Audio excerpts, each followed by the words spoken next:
We'll see. It's a beautiful day in the Gamerhood, a beautiful day for my gamers. Would you be one? Could you be one?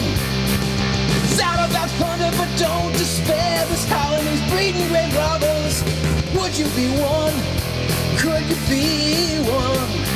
If the 80% mortality rate works for you, for a few bucks a month you can sign up and have the Hobbs kill you. So let's make the most of another Sunday. Brew up some coffee and play it my way. Would you be mine? Could you be mine? Won't you be my gamers? Won't you please, please won't you be my gamers? Hello, everyone. Welcome to Mr. Hobbs' Gamerhood. I am Jason Hobbs, otherwise known as GM Hobbs. Behind me, you can see Cleo. Her eyes look crazy in the camera. Anyway, as usual on Tuesdays, old school essentials. And we're playing in the setting. Oh, this is the wrong one. I don't know where that one is. I wasn't even going to show it. The White Sands game. I think we will meet the players. All right, let's go the opposite way. Gabe. Sorry, I was muted. Hey, Gabriel here. Playing Akemuk, the thief from Junera, City of Thieves, where the Sangin Tower reaches toward the sky. Nice. Stu.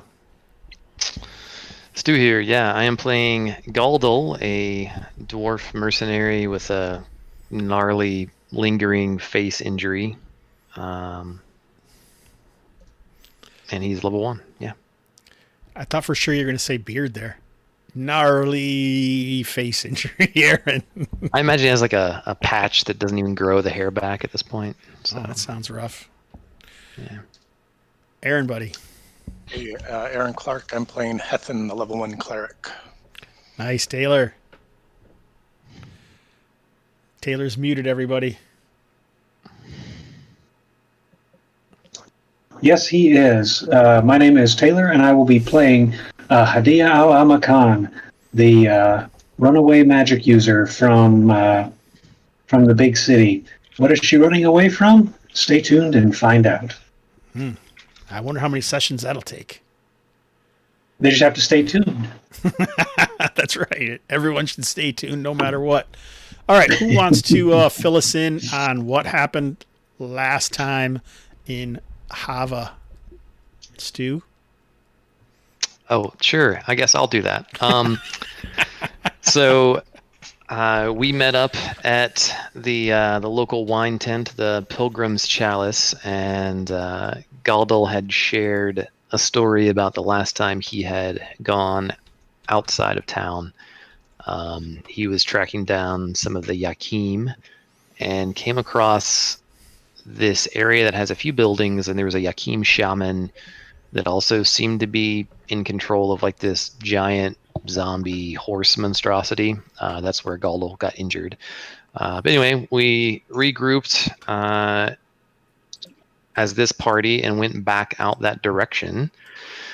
And again, we came across something that either doesn't seem quite like undead, but definitely something that was not pleased to see us. We fought and killed one thing, and now we are kind of under siege in this little building that I think we all crammed inside, as we know there's other figures approaching, and I think that's where we left it, trying to figure out what our plan is going to be.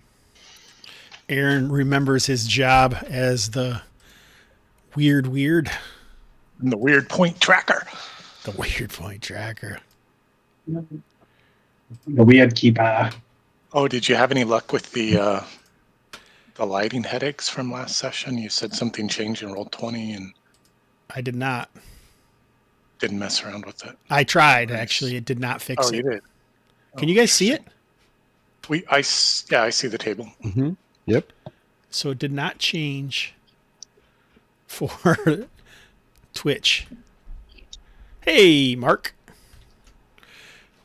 Why wouldn't it change for Twitch, but it did for you guys? That's weird. Very All right. curious.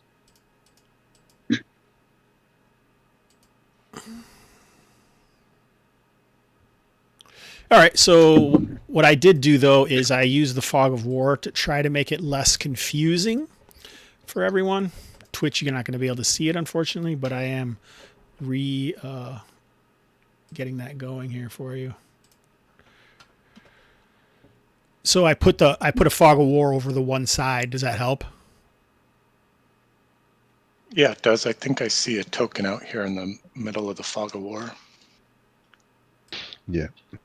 Need to be. A Hethan token.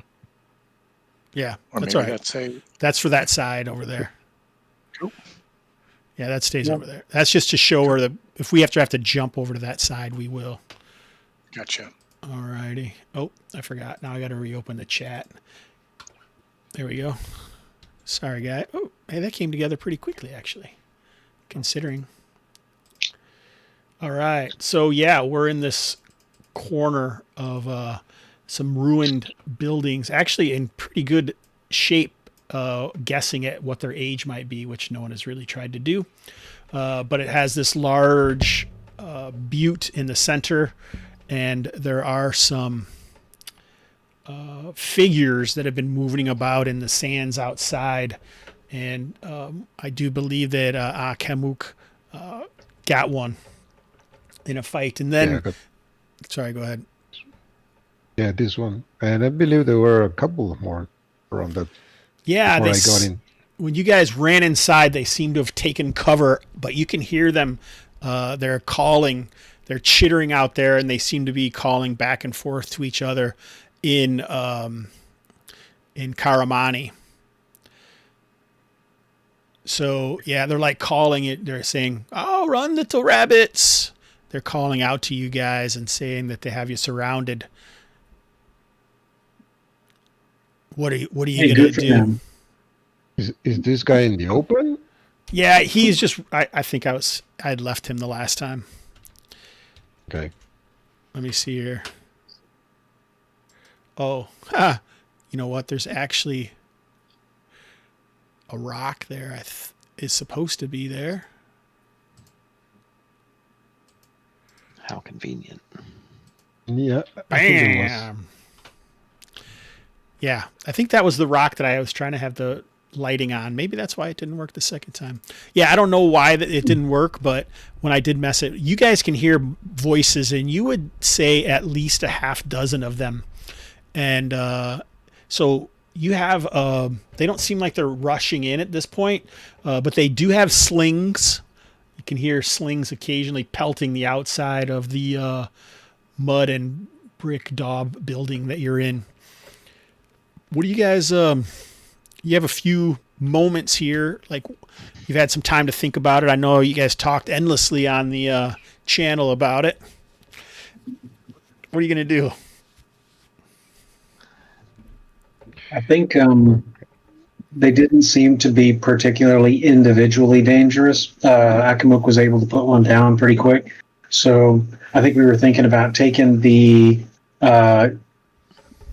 odd corpse that we had encountered last time and doused with lantern oil. I was thinking we could take him, drag him around back to the back door here, and then set him on fire. That way we could hopefully keep him burning for a bit and keep them out of our hair, and either funnel them in this way if they cared about us, or try to climb up here. Although there's no stairwell, as I recall, there were potentially post holes, or we could get a leg up onto the second story to give us a bit of a leg on the whatever these creatures may be. Yep, that matches what I remember we talked about. I'm also happy to help kind of block the front door if other people want to go up and shoot ranged weapons. You want to hold the line there?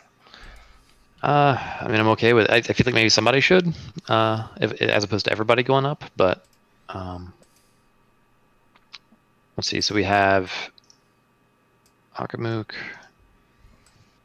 Hessen. Yeah, I mean, maybe. What's the alternative? We all go up? Yeah, I mean, I could stay down here with you and fight over, right? You're a dwarf, so Hobbs, can I fight over him with just a regular melee weapon? Not very easily. Or do But you need a reach weapon to do that? yeah, you should have a reach weapon. Could I use my sling over the dwarf that's fighting in the Yes. front rank there? Okay. You'd be firing into melee, though. So that 20% chance to hit a friend. Or you take a -4 penalty and not be able to hit a friend. Yeah, you have a choice. Right. I mean, they have to come through open terrain to reach the entrances. So, I mean, I have arrows. If I think has a sling, I keep them. Yep. Yeah, I'm just Yep, worried that sounds they have good. missile weapons too, and we just get into this duel of at-range weapons. Well, we have a significant amount of cover, which is nice. So we can hide behind these little doors. Yeah. Yeah. They have to come out of their cover to come for us if they want us. Mhm. Otherwise, they have to. Otherwise, they'll have to chat. So We can switch if you want. I can stay around here and peek through these two windows, shoot arrows through those. Someone can stay here and use a sling, and I the have dwarf I have a can sling, keep and we the- can rely on the dwarf to melee anybody that comes at us. Maybe that's better than pinning ourselves in the second story. But I do like Hadia's idea of dragging the body out back to create a flaming barricade if it was needed, right? sounds like a plan. Knowing that they're coming up for us, Hadia's going to move to start kind of dragging. So, then maybe Hadia and Kathy can take care of the body. Yeah, And, we'll do that. I'm gonna move to the windows, and Mhm. the dwarf can keep the door, guard the door here. So when you guys start moving things around, it looks like, geez, I got to make this bigger. I can't see it. I'm going to have to get new glasses just for running games, because these I can can't see right at that angle. I can obviously see way better farther away. It's like, what the hell, dude? This is what happens when you turn 50. All right. So Hethen is dragging that body. Is that what's happening there? Yeah, Yep. Hethen and Hadia- Hadia are dragging the body out to the back door. Oh, okay. Hadia is with her. Mhm. Yep. All right. Cool. I do want to try to. You said this room was wrapped in sort of a film-like gauze almost, Yes. and so I try to avoid touching that if I can. You probably won't be able to avoid it. Okay.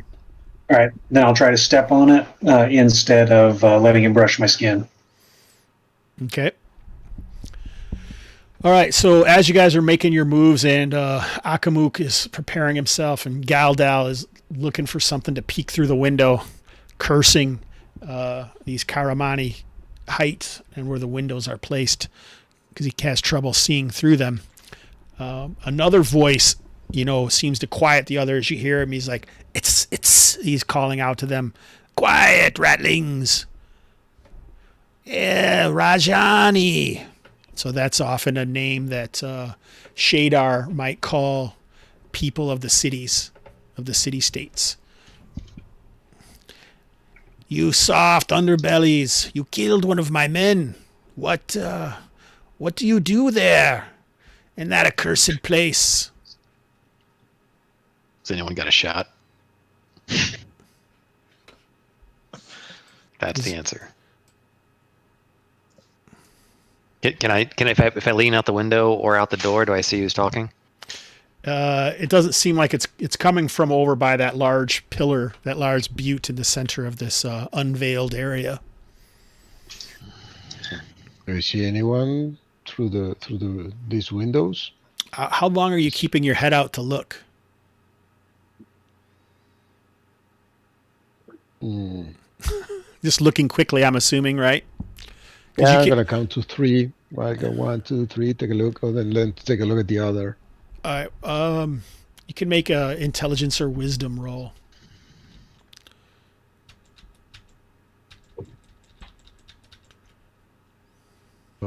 Okay, intelligence. Nice. All right. It looks like you do spot one guy. It looks like he is crawled through the sand and made it. He's not that far away from you.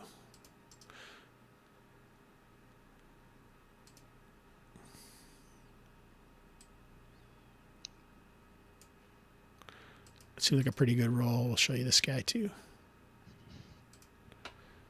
But you're sure there's still quite a few more other guys. Ah, you Rajani, you won't even speak. I have a proposition for you. Who speaks for you? So these guys haven't really hurt any of you guys at this point. They aren't really dressed in Shadar. They aren't the guys that you saw. Like Akamuk doesn't believe they're Shadar. Okay. And Hethan and I can hear them from where we are in here. Yes. So if Hadia would like to boot this body out right the door there and reply back, she'll say, we speak for ourselves and we're here camping. We heard this was a nice shifty place.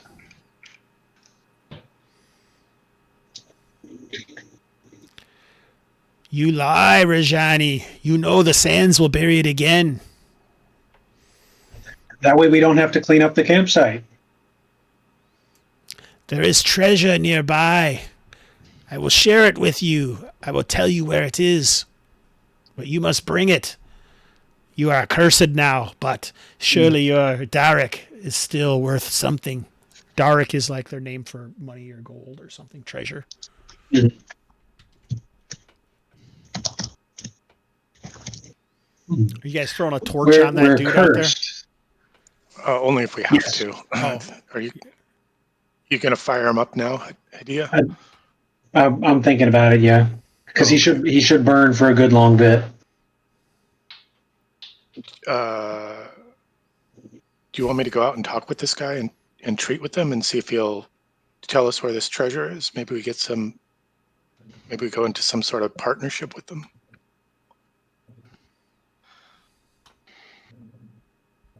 Why don't you have him come over here and do that? Just him. Okay. Hethan I'll go to the front door and call out, standing back, come forward, come talk with us. Let's make a pact about this treasure.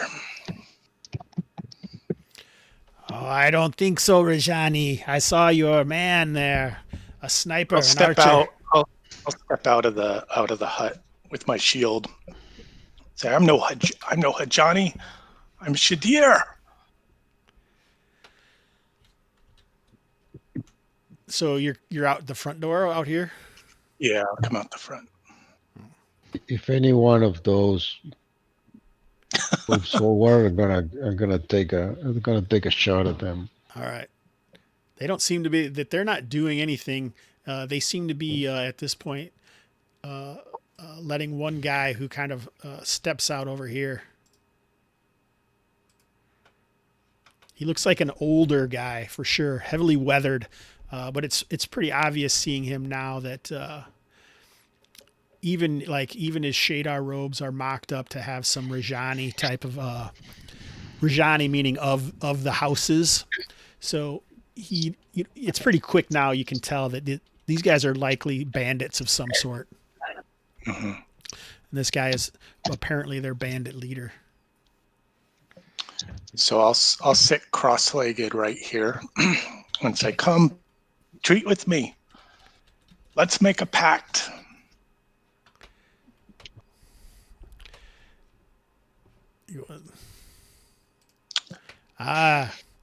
You have the balls of a Shadar, no doubt.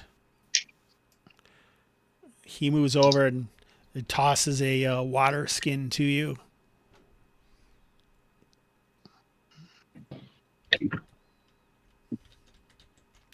Is there a water ritual here? It's maybe it might be something the bandits do. Probably the Shadar wouldn't waste water, but like when you're sharing water in the desert, it seems like something of strong, some sort of strong ritual maybe to it. Mm-hmm.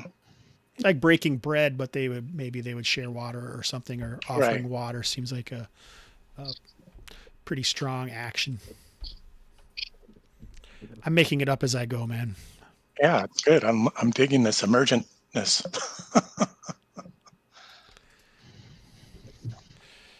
And you don't have to role play it all out if you don't want to. I don't. Sure, no. It doesn't. Yeah, that's fine. I think. Sit, brother. Tell me your name, and tell me of this treasure. Why haven't you recovered it yourself? It has been many years since this area once more was unveiled. We were surprised to see it as we passed, looking for caravans near Hava.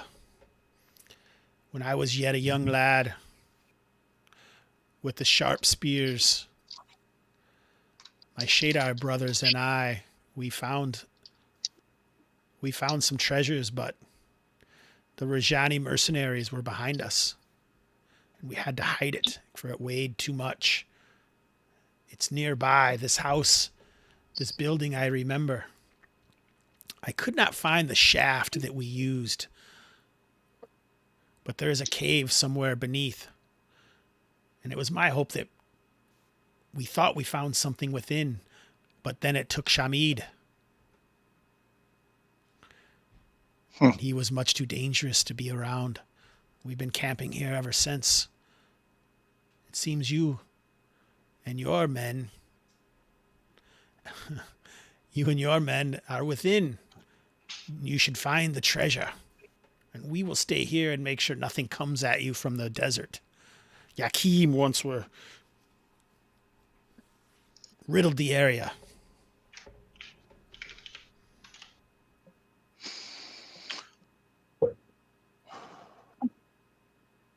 Choose leave some of your men to guard the building, and we'll go together. Go beneath together. You've been there before. You know the ways. We did not go through the building. There was another shaft in a cave.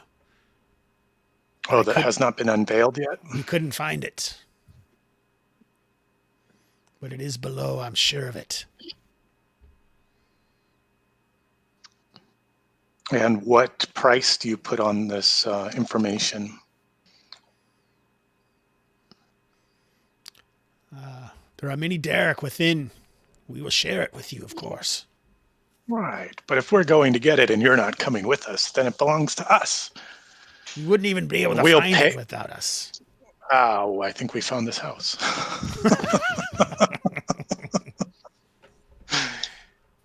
You're offering us information and protection, but you won't go with us? The place is accursed. I already lost my man, Shadid. We sent that accursed fellow to meet his maker. Many have met his maker. She's a whore in Junera.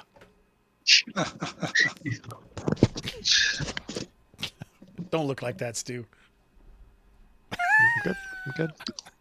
So, consult with my brothers. I'll get up and go and chat with my companions. I'm trying to get this guy to go for some sort of deal, right? Some sort of agree on some sort of price, or agree to send some of his men with us to help in the exploration of the cave. Yeah. Of the depths. But I mean, if we're going to go and take all the risks, then all the treasure should belong to us, right? Tend to agree. And we make that happen after they're all dead if we need to. But I am a little puzzled by it. So it looks like there's I'm guessing maybe half a dozen to a dozen of these guys. It might be more numbers than we can take. But also, they seem to know that there's some danger there, because why wouldn't they have gone themselves, right? Right. Yeah. It sounds like they're Well, he one of did say their- they sent one of their guys in, but right, and he got Yeah. possessed, right, by this green squishy stuff that we squished Yeah, I can't out tell of if we're his drawing. head. Yeah, I think we're drawing the conclusion that that is that guy. Right. I guess we could drag him out to be sure, but I begin to wonder what he meant when he told us we were cursed. And one, I'm curious what or how we're cursed. But then two, I'm curious how retrieving treasure will uncurse us. yeah. So was he just gonna hang out here and wait for someone to go get the stuff for it? Like I'm. What was their end game?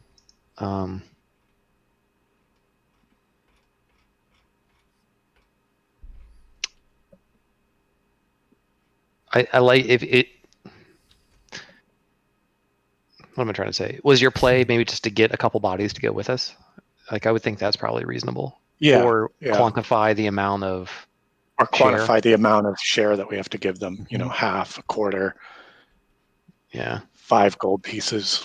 Maybe go present like a obscene number, like we take 75% or something if they bring. Try to haggle them. Or if they give a couple bodies, like maybe we'll make the number better. I don't know, something like that. Sure. That sounds like a good plan. Let's try for that, Hobbs. So He we're gonna. He didn't mention what kind of treasure it is. he did. He He's said an Darek. official, Yeah, dude. he said it was a chest of gold. There. Darek is what he said. He called it. Yeah, Derek or Darek. I don't know. That's what they call their golden coins. Okay.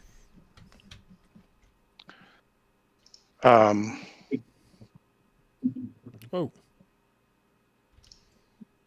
So yeah, let's go back out and talk with their headman. We don't even know what his name is. Call out to him. He did say his name. It's Intep.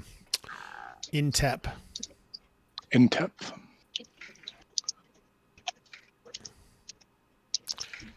I meant to Come out of the build. Yeah, sorry. Go Come ahead. out of the building, calling for Intep.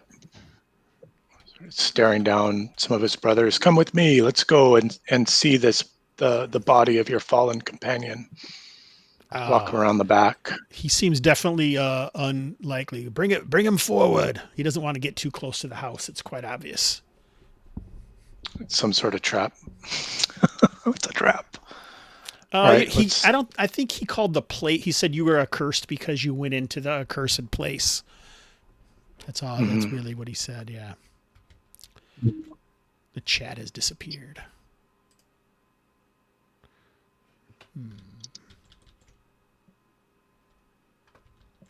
All right, so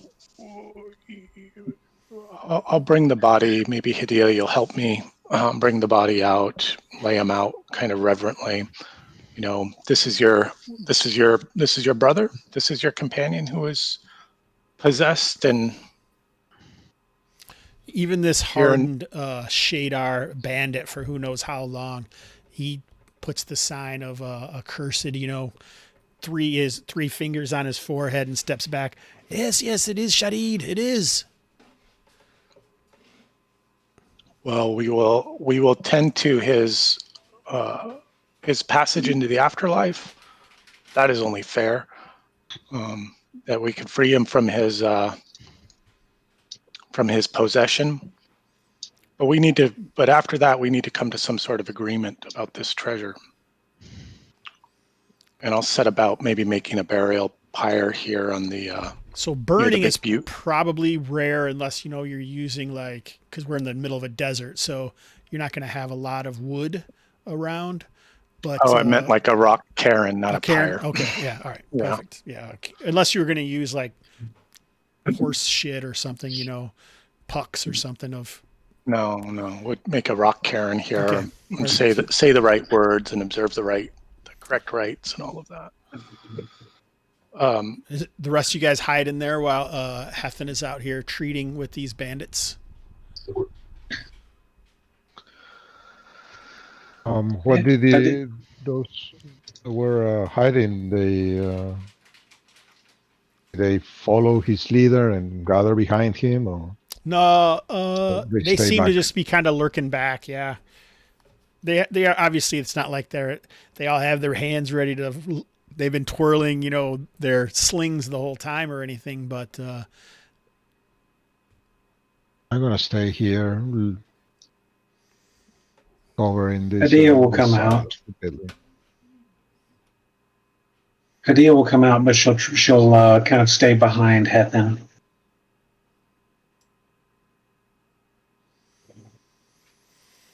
all right. Okay, Cool. and now to business. Let's strike a bargain.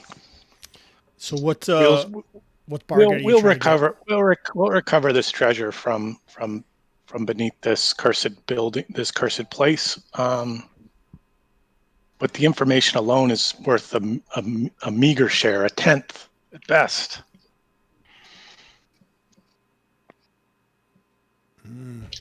You drive a hard bargain, Shadar. What 50% for knowing is half the battle.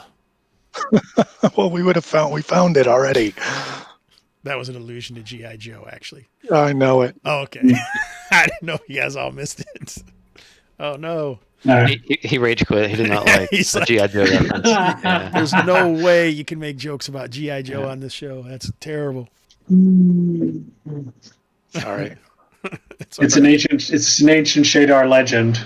GI Joe tap. G.I. Joe tap. All right.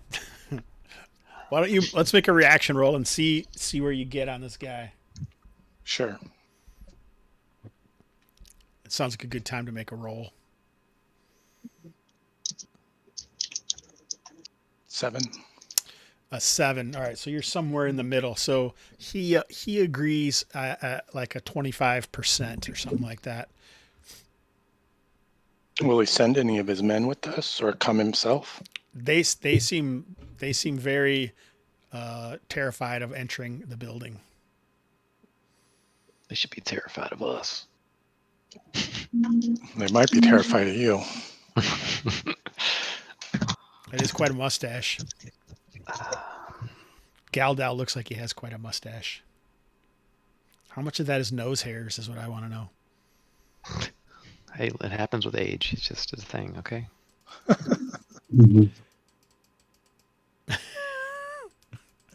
We're having a close up, guys. Oh, now you're gonna move him out of the way. Well, I mean, if they're talking, I figured maybe in the meantime I'll scrape up some of this stuff from the floor. Like I've got a pole, and just start maybe clearing the 10-foot floor on the pole? way. I do, yeah, clearing the floor on Your the way. dwarf to carries the around a hole. 10-foot pole. And it's in his inventory. So I'm just saying it was I know. Tingen's, his previous masters. Maybe it's just 7. Yeah, that sounds. Yeah. I might accept that. All right. Don't you know I have a real problem with 10-foot poles and spears? Haven't you figured that out yet? We can put a pointy end on it and call it a spear if you want. That's I don't even care. worse. That's what I'm saying. Anyway, all Why right. is that a bad thing? What? Using a spear as a pole. No, that's a good thing. I just Oh. what I was talking about is a dwarf having a shield, carrying around a 10-foot pole. Like, doesn't he have a crossbow too or something? Where's he put all these things? I mean, if you want to pick a battle, I could see the sack of Yakim heads taking up some space, but Well, they're small. They're shrunken Hakeem heads, I think. Shrunken. And in OSC, it actually says these kinds are kind of based on kobolds. Obviously, it's all reskinned, but it actually says canine heads in the OSC book. I don't know. Did you guys notice that? I saw that the other day. Pretty interesting. Anyway, yeah, you can definitely gather some up. It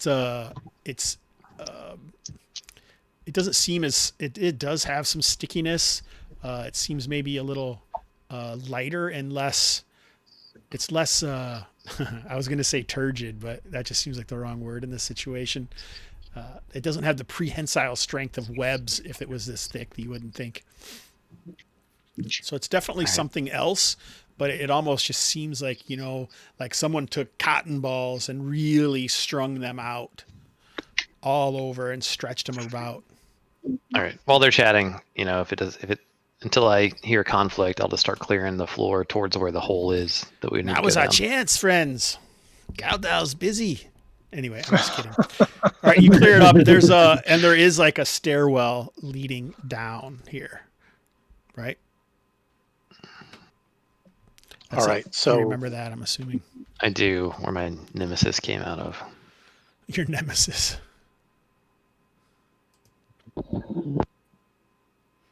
so in TEP, we're agreed then 25% share for safe passage out of this when we return with the treasure. What's the bargain we've struck? Yeah, 25%. He also mentions like he's beating around the bush about something else being in there that he wants. Hmm. He says that it's holy writings. Like some sort of book or scroll or something like that. Yeah. And he's after the scroll. Yeah. He's after the holy writings. Does he say from which god or which faith? Mm-mm. No. All right. If he wants it back, he'll tell us. Right. Right. Saidi, you mentioned these writings. You tell us also we are cursed. Are these writings the key to lifting whatever curse you perceived? Oh, most certainly, Rajani.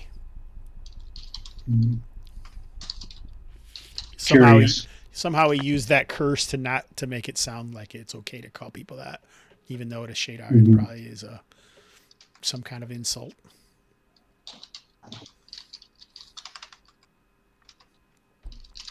Alrighty, so you guys gonna go down there? Is that what's happening here? Yep. All right, so Galdal has cleared away. I'm just putting you together so I can move you. Okay. Let's see how this works, if it does.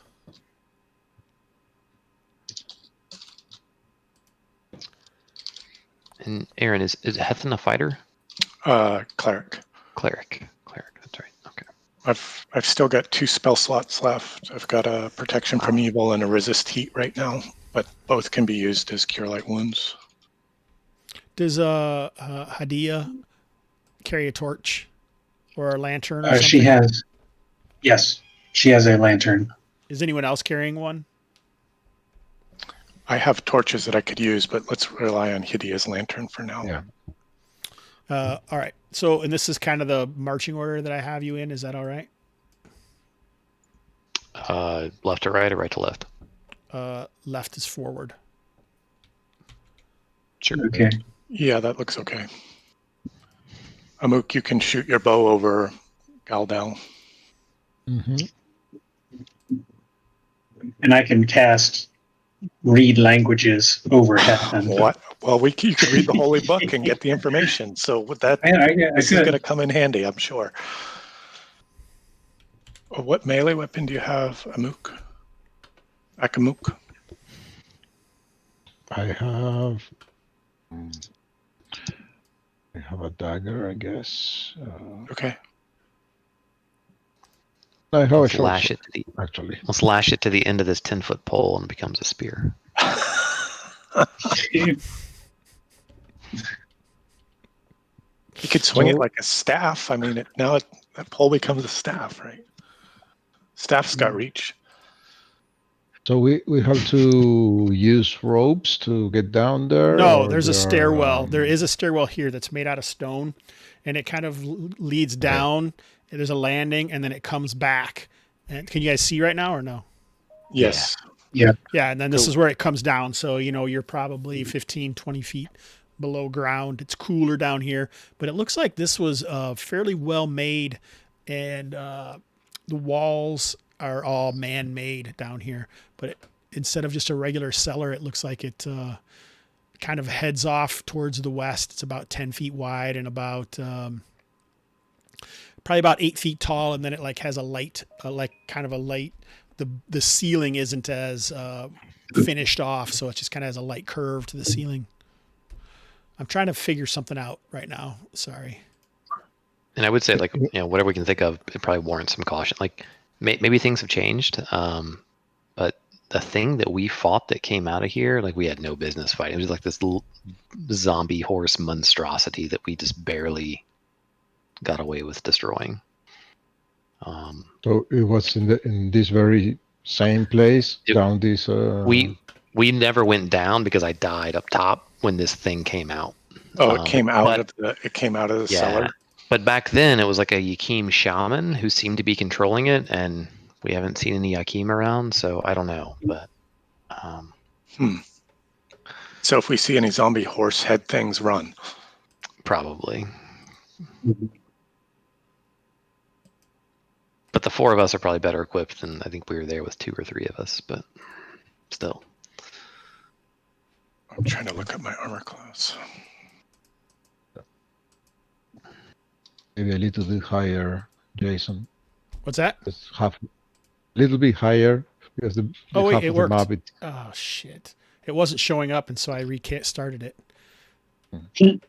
Now I just saw that it was showing up, so now I got to do all this crap again. All right. Regardless, there we go. Are we doing ascending or descending armor class? I forgot. I'm pretty sure we decided descending. As it should be.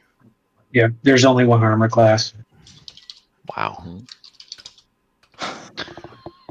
Descending makes the integrated character sheet display work for Roll20. You can change it if you want to go ascending. Yeah, like the settings. Yeah. Oh. I'm fine with descending. All right. So yeah, you guys can't really see your tokens on the screen. It's just because they're so far off to the right. Anyway, so yeah, what are you going to do? It does look like some stone, likely the same stone that they used to make the rest, is put down on the floor, up a little farther. Is that a webbing or whatever it was down here as well? It is. Mostly kind of pushed back and mostly just around the corner. So it's been a few weeks since you've been down here, right? So. Yeah. What's this? The air. How this? Yeah. Does it smell? No. It just smells dry. It lacks the smell of the white sands above, but because it's obviously not going to be musty. It's not like there's water or anything down here. So we can take a moment and listen carefully. There does sound like, there's the sound of the wind above and maybe some murmured voices that you can hear of those bandits. And occasionally down here, there's like the chittering of insects maybe, or an occasional weird kind of cry seems to echo around, heavily muted. Do you recognize the cry you can hear, Galdal? It doesn't really sound human. It sounds like more like some kind of animal or something, maybe. But not a horse. No nays. No. Well, that was a goat, wasn't it? Nay. Dumb idea. Just to rule this out real quick. The sort of green gel that came out of whatever apparatus was on this guy's back up top, was that thing still intact, or was it pretty well destroyed? Are you thinking?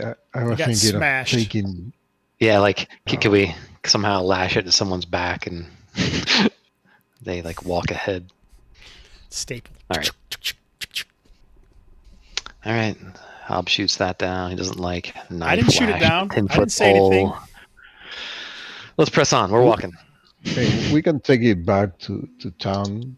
If someone's interested in those strange creatures. If you guys want to, you can just move Hadia Not everyone will be able to see, though, is the only problem. I didn't make like a lantern for the party or anything. Okay. Alrighty. So yeah, it looks like there's like a broken area there where the cobbles and the actual man-made portion of the wall, some Adobe bricks are kind of laying on the ground there, and it opens up into a small cavern up to the right, and then it opens even wider to the left. Like there's an archway at the end of this hall, like it's opening into some sort of chamber. What's the radius on the light right now? It's pretty 30 feet. Pretty dim. 30 feet. Yep. Cool. Yeah, your light 20 source and is then also moving kind of slow. All right. No problem. If we have him shatter the lantern briefly, like, do we see a light source from either of the No. forks in the cavern? Okay. You see no light anywhere.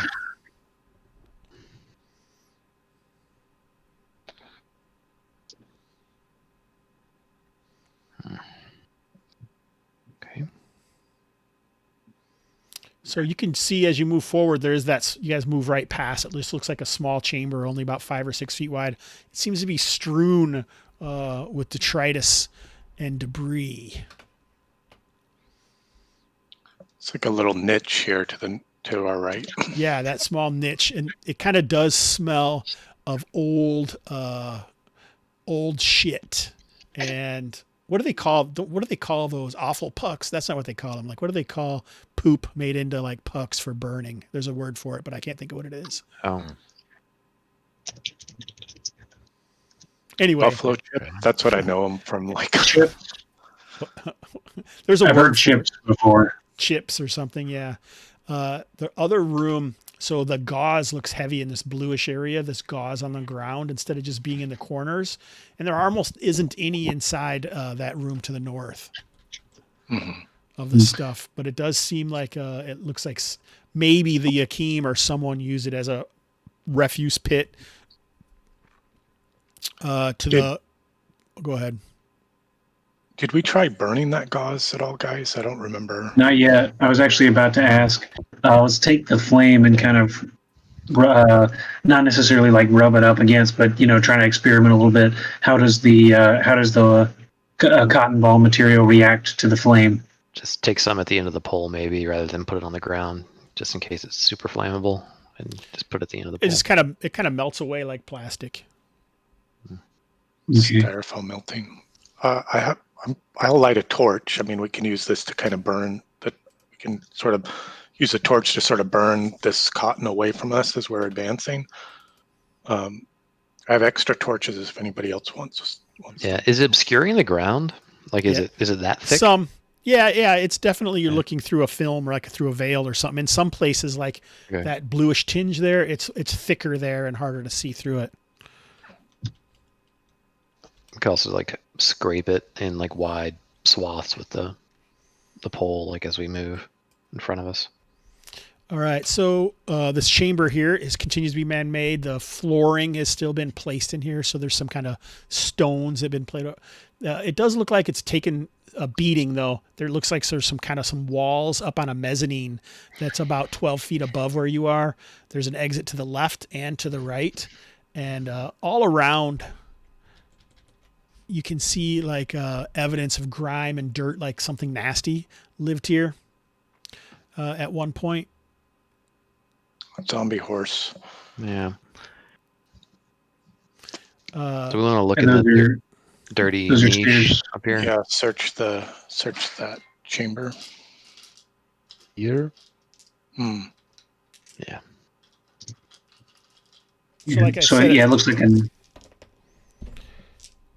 All right, so you can also like Galdal, your the hair on the backs of your arms kind of raises and on the back of your neck, and there is like a faint odor of sulfur on the air. You can just barely smell it. Akamuk, did you move into that little niche to the north there to look around, pick through the stuff, or? Yeah, just gonna take a look there. like I say, it looks like some Kick nasty, things around. some nasty beasts have been using this as a place to go to the bathroom and throw their trash away. You don't really find anything. There are like bits of like shined stones that looks like they were parts of mosaics or something, colored rock. And as you point that out, Hethan notices that the walls both to the left and to the right, to the north and the south around you, it does look like there's been shined and painted mosaics along that area. Okay. In the niche or in the main chamber here? In the main chamber. The main.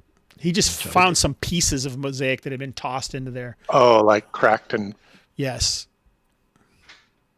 I like tile in my bathroom too, so it makes sense. Are there like cracked and chipped pieces from in the main chamber here where those things might fit? Yeah, probably. But I mean, it's not like that. Like it's easily like pieces that you could find. It just looks like someone. Big pieces. No. And there's not enough remaining on the wall to make out like what it depicted at one time. You could look around if you wanted to. You'd probably have to get a little closer from where Hethan is. Not really easy yet. You'd have to move in and get a little closer. So if we were to scrape up enough to at least show the floor and poke at it while we walk in, I'll walk in that far at least. So just at the edge of your light up on the mezzanine, up the stairs, it looks like there's some kind of blackish altar or something. Is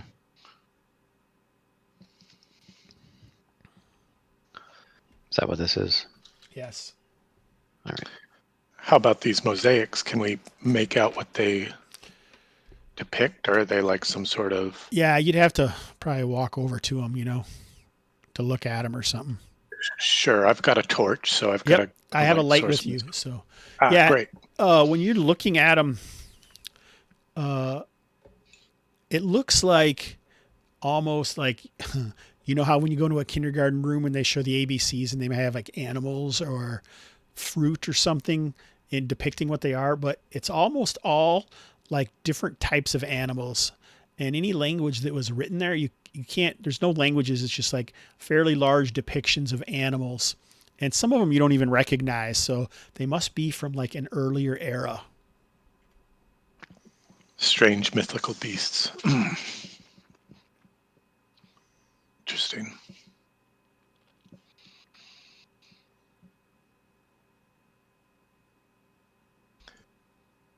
Why don't you make a wisdom check? All right.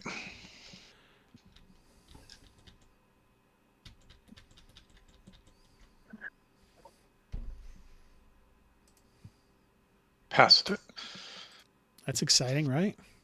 Yeah. All right, so not great, but still passed. As Hethan looks about here, not in the beginning. Sorry, Hobbs, you want to try to get closer to your wisdom without going over, right? Yeah. Price is right. Okay. So I usually use a yellow to depict holding a light, if that's what you were doing. Sure, I can change that. But I also, you have dynamic lighting on your token. Got it. So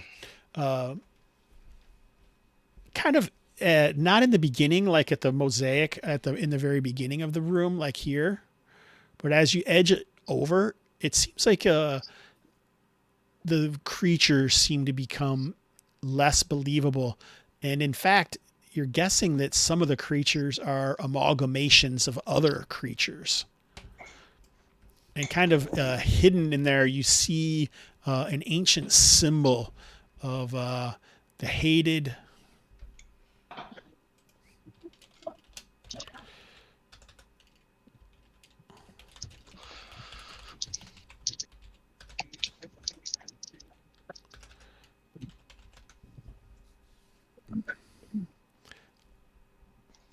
like in the coloring on the stones before they were, made shiny enough and glossed over. Right. It looks like there is some intricate writing or some, you just see like a symbol that reminds you of this this demonic presence or this entity that some people would call a demon, Vos, the Prince of Madness. Right. So it's like a hidden holy symbol for Vos, kind of in the Yeah. mosaic here. Yeah. This is a dangerous place. But Galdal already knows that. Voss, Prince of Madness. I'm looking him up in the. He's not in there. Is he's not. Drat. He's not a new god or anything like that. Are chimeric entities like the unbelievable creatures characteristic of common mythology, or would that be something jarring and unique? No, it looks, it actually, if you're talking about it and if Galdal hears you, he's like, maybe that's what the horse was combined with something else or some sort of effort or something. It just has that feel, that sound like an owlbear is normal to us, but like a spider and a dog or whatever, just weird combinations like that is strange to a goat spider or anything like that. Just like definitely something strange has been going on, and in some ways these mosaics depict it.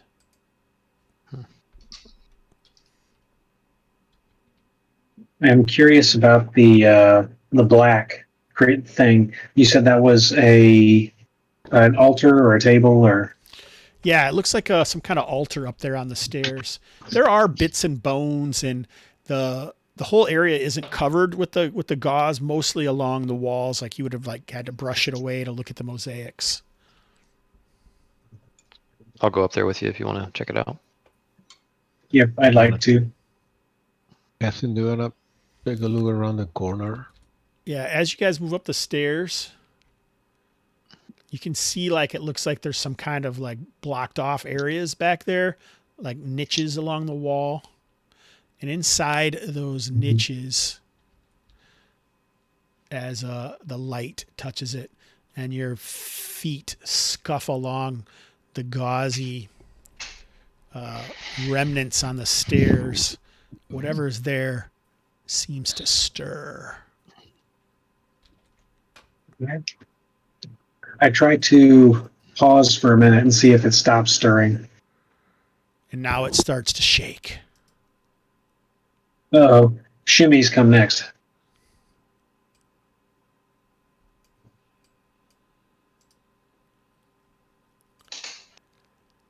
So it's pretty obvious that these kind of resemble, they're the same height as Yakim, but just like the Shadar above, they seem heavily desiccated. And as they stir, that gauzy moss or filaments just kind of shift off of them as they clamber to their feet. What are you guys going to do? Light them on fire. So Galdal and Hadia are there. Hethan and Akamuk, you guys peer down another chamber. Yeah, down the hall to the south. Yeah, it looks like it looks like a hallway leading south. The worked stone ends pretty quickly, and it kind of looks more like a. Maybe I wrote something down for it. You wanna throw your torch ahead. Throw my torch at one of them. Does everyone run? No. They're gonna run back down, go back down to the torch. chamber, funnel them to the entrance here. All right, so let's see, Galdal, what are you gonna do? I'd probably yell for everybody to get back. Go back to the entrance. If I had to make a call, what my initial reaction would be like, "Everyone, get back!" And Okay. my idea would just be Hadia will oblige. we kind of funnel back to the entrance, and we could just funnel them there, and if they jump down from here, yeah, sure. So you guys want to move back? You can go ahead and do that. Are Hethan and Akamuk doing it, or is Hethan tossing his torch down the hall? Hethan's going to hurl his torch as far as he can down this hall to the south. All right. Even or odd? Even. All right, so your torch is going to go down, and you can see some heavy gauze, especially more along the floor and ceiling. It looks like the work stone kind of fades away, and the walls seem to take on more of more natural caverns, but it doesn't see much because it kind of bounces off a rock, and then it kind of falls down a tunnel and goes out. What more gauze here to the south than we had seen in this chamber, right? Yes. What I want to do is I'll just move your token quick, and I'll give you an idea of what it looked like. All right. How far the torch got? Sure. So you see there were like two natural kind of burrowed looking holes in the wall floor down there, and the torch fell down one of them and went out. Okay. Creepy. So I think we're forming the battle line back here, right? Yeah, go ahead and do that. Yeah, that was the idea. I'm happy to be in the front facing them. I just wanted everybody to get back there. Yeah, I had waited to move to, yeah. What'd you want to do, I take a Akamuk? shot. Yeah. I take a shot and then move back. Yeah, you could probably see this one that was up here from that angle. Mm-hmm. That was pretty open, so you can go ahead and fire if you want to.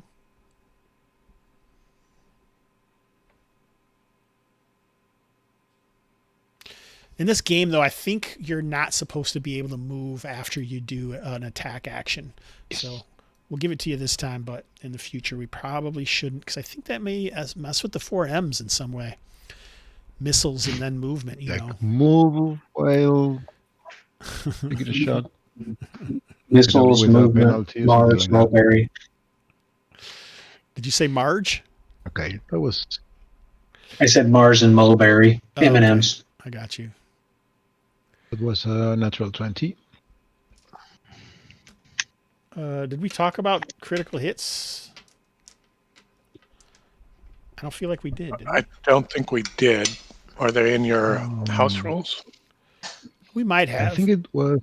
I think we had a critical hit last session. And what'd we do? No, we didn't. It was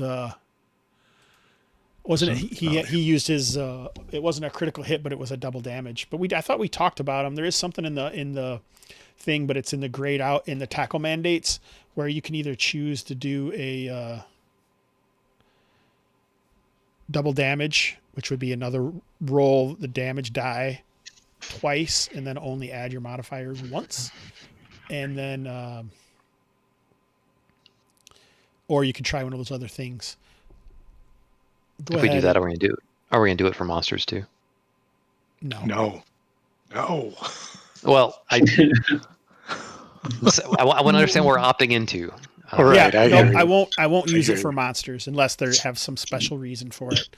This is what I was like using being a spider horse. I mean, if you're not using any special table for no, there is a special table. I combos. usually give you the option if you want to roll on that table to see what happens, or if you just want to do double damage. Everyone seemed to just be doing double damage when I used it for the last campaign that I used it in, but so. Oh, fighter criticals can do double damage or disarm, knockback, sunder, cleave, bleed, or sever. Which is pretty cool. More reason to be a fighter. But I guess everybody else doesn't get that. Only fighters get that. You guys changed where you're all sitting. Stu is like not visible. Aaron has like a mask over his camera. I'm just having my supper. All right, that's fine. No, it's cool. Everybody wanted to see me eat. This is funny. Here. Yeah, you guys are all eating. I see how it goes. I can't blame you for that. I like your Heidi thing, though. I just go for double damage if you don't have anything special. All right, go ahead. So just roll another that's, D6.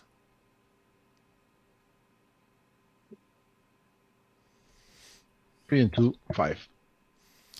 All right. So yeah, you can see like dust puffs off of it. Oh, wait a second. Where am I at here? Okay, here we go. It is a extremely well-placed shot but much like the creature above, you didn't have the horror of having to deal with that, Akamuk, but it doesn't seem to have like any perfect place to hit it, because it seems like it comes on now with the end of the arrow, still sticking out of its eye as it stumbles forward. Question: If these creatures happen to have the same green thing on their back, maybe I hit that creature. Yeah, well, you can't see it right now if it does have one of those on its back or anything.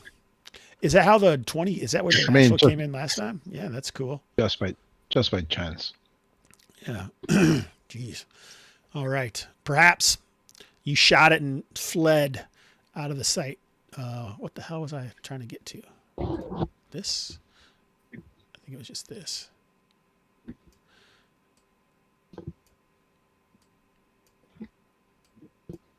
All right. So they seem like some of them are like moving in. They kind of stumble off of the wall and hit the ground and then get back up like a rag doll, trailing these filaments of whitish gauze behind them as they stumble forward.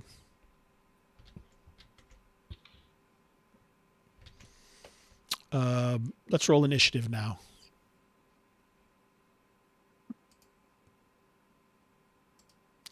They do seem to be letting out some kind of ogreish low moan.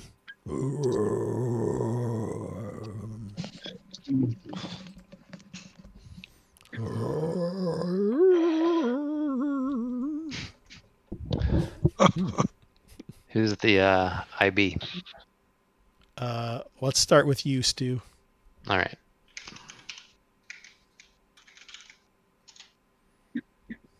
Nice. Oh yeah, I'm supposed to roll as well. You do. What are you guys gonna do? I actually didn't see yours. Did you roll? I rolled a die at my desk. Sorry. Oh, I see. Cool. Fair enough. No, it's good. But you're gonna shut over the dwarf. Go ahead. Yeah. So movement. Is anyone moving? No. All right. I'm pretty sure missiles is next. The 4 M's, guys. The 4 M's. I'll throw my hand axe at one of them. Nice. I don't think I can switch weapons fast enough. They're pretty close to go from sling to mace, so I'll just get ready to receive the charge. Okay. This one was wounded. Could I get ready to brain one as they come up on us? No. Okay. No. A spear can do first strike if you have a spear out. We got a pole. Anyone attack? With a sharpened end. Yeah. Galdal's throwing his axe and Akamuk's shooting his bow. All right. The hand axe flies off into the darkness. Yes. Akamuk is a beast. It's Eagle Eye. The same one. No, the same. The other eye. The one that you shot. Oh wait, that is probably the right one. I marked the wrong one. Sorry. Probably is this guy. I got confused myself. I don't know if it was, but who cares? Doesn't matter. So yeah, you put another one in him, and this time he does not rise. If they bleed, we can kill. Wait, they're not bleeding. Still kill him. The other guys are just waiting. Yeah. Are you doing anything, Hadia? She's holding the lantern up. Throwing a dart. She did not. She does not have any, regrettably. She's thinking about what she can do. Okay.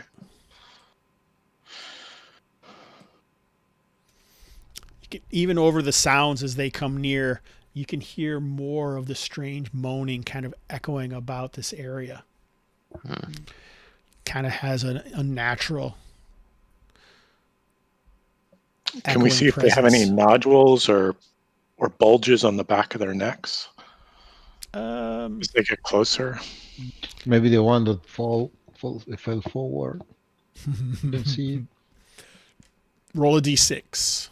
The two guys in everyone can roll a d6.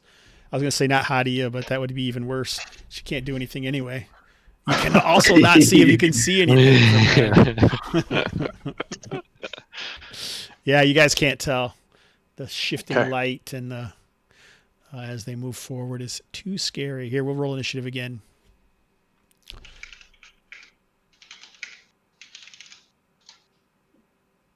Go ahead, Stu, you big winner. Or wiener. All right. I'm going to poke this guy in front with my short sword, I guess. Go ahead. Hethan can attack as well. Akamuk, you can arrow this guy if you want to. Okay. Ooh. It's still Tinjin's short sword. Oh, yeah, you're using Tinjin's short sword, aren't you? Yeah, that's where you got it. Yeah, I just threw my hand axe away, so. It's AC 2 because they are on short range. Yeah, it hits. 3 damage then. Hethan, are you going to attack? Yeah, Hethan's attacking. I was just waiting to see if Galdal killed one. Hit AC 6 for 1. All right, yeah, it just feels like striking wood isn't enough to break him. So here, I'll do this first.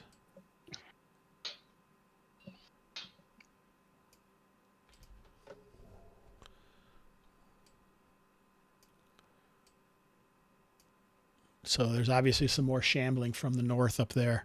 But this one is going to attack Hethan. AC 4. Oh, I think 3 hits. It's plus 15. Just kidding. All right. This other one will get an attack on Galdal. Also a miss. So you guys can just go ahead and attack. These guys seem slow, and you seem to be getting the jump on them. Without rolling initiative again? Yeah. Okay. Cool.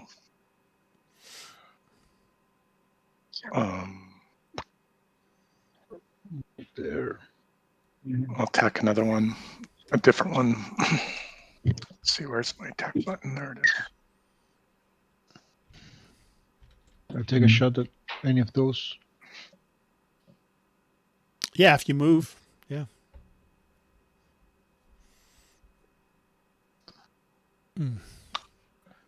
I hit AC 7 for 6. Hethan kills one. Akamuk. AC 1 for 2. Maybe this one. Closer one, yeah. Arrow slices through him, brushing away some of that gauze and laying a streak along his side. Galdal, that does not kill that guy. As they just kind of smash into the group here. Mm-hmm. Ravenously moan. Oh, what's happening? And they look like little Yakin, Yeah. lizardmen folk. Yeah. Lizard folk. Desiccated Yakin. Yes, sir. Let me see Got it. here. Got a Put bag the of rage mark. upon you, Galdal. I know. I used to say the only good Yakim is a dead Yakim, but I don't know about these guys. This Yeah, is it looks like likely. the dead ones aren't very good either. This is likely what they looked like before they were so desiccated and affected. Any stabs or any accoutrement are gone. There might, because this is a PG-13 channel, they probably still have the skull cod pieces because Skull cod piece. we wouldn't want to lose those. It's the best kind of Those copy. are kind of cool. All right, so we got 3 of these guys attacking. This guy gets the extra one. 2 of them on Hethan. So that's 3 Hethan. D20. Ooh, 15. That hits. One of them hits you, Hethan. All 3 of them are piling in on me. No, one of them attacked. I just roll them all at once to Oh, make gotcha. it faster. Sure. What's your AC? 4. AC 4. 5, 4. Okay. Jeez, don't fucking second guess me. Right. Don't fact You check wanna me. take a step back there? So we Hethan, let them go. so when you would hit it with your mace and it struck, when it hits you, it seems like some of this gauzy material may be getting packed into you. Roll a saving throw. Which one? Death. Death. All right, nice. Yep. Hadia finds purpose on. Excuse me. Let's do. Oh, thank you. All right, Hadia, what are you going to do? I'd like to step up a bit and be on the lookout in case these fellows get hit again, and in so doing, potentially utilize our flame to retard the gauze I infiltration. like it. Because Go ahead. You're going to like Kinda like- cauterize the wound with this, with your lantern? yeah, that's the plan. Just to get the gauze to help with that. Are you going to get out a torch for that, or? I get a torch out and All right. light it up. All right, you can light it up with it because probably wouldn't be very effective from the lantern. All right, so that is Hadia and Akamuk are playing with sticks. What are Hethan and Fighting. Galdal doing? Swinging.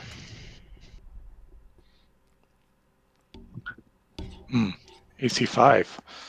That hits. The wounded one or the unwounded one? The wounded one. You hit. Yeah. Oh no. Oh, you both hit. No, Right, you hit, like, you hit AC 10, Hethan. That's not a hit. So the wounded one was the one I hit last time, just for like 1 damage, right? Yep. I assume it'd be the same one then. Yeah. All right. You missed. Sorry, Aaron. And Hadia can hold the torch if. He's like, I can't deal with the miss. I'm out of here. He keeps rage quitting. This game is great. I was looking at Galdal's result, not mine. And that's why you left? Quit. All right, what else? I'm sorry, I got lost. What? So it's their turn, right? One on each. Yep. Oh boy. Ooh. Oh. Ooh. AC 1, right? I mean, that's a hit. I'm AC 3. Okay. So you both need to make a saving throw.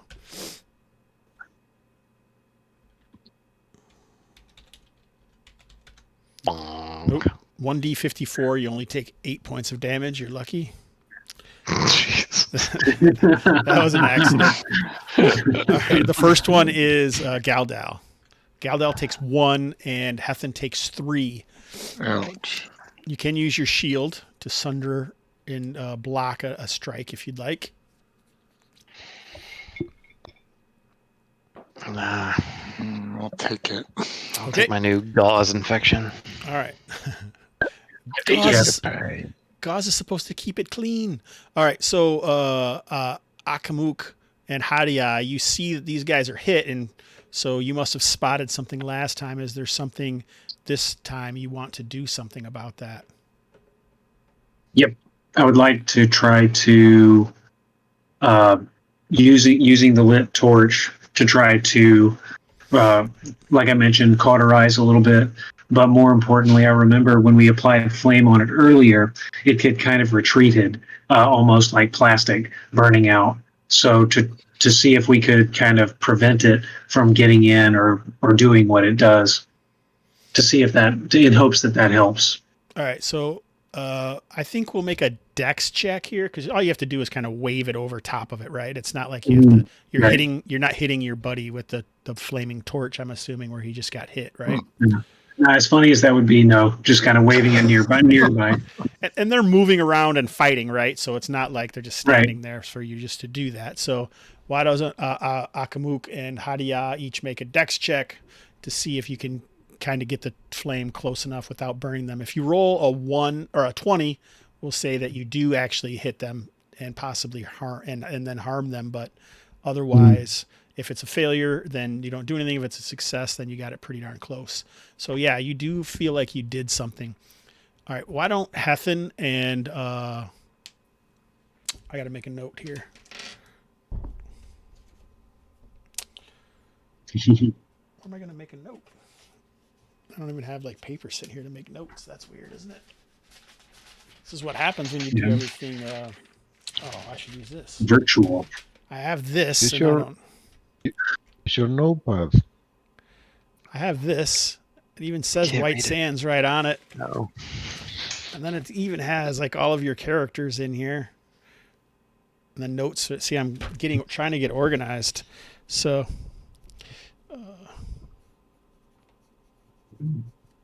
Man's got notes like a symphony. that's right. It's like your little GM journal for the campaign. Yeah, each campaign has its own little journal. I was putting them all in one, but then it would take me forever to flip back and forth to find all the different campaigns. And so now I've separated them into these. And so what I try to do is keep it on there. So like I'll put the sticky note on what I need to do before that game starts. Mm. And then I have all the notes for everything in here.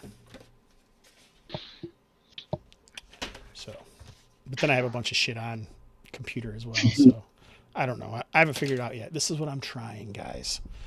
All right. Sure. So I think you guys can take an attack. Good. Yeah, let's get this thing over with.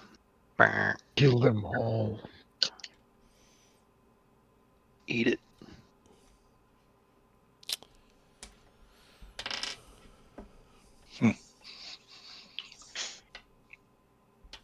Oh, that one was wounded though, Hethan. So that was enough to finish it off.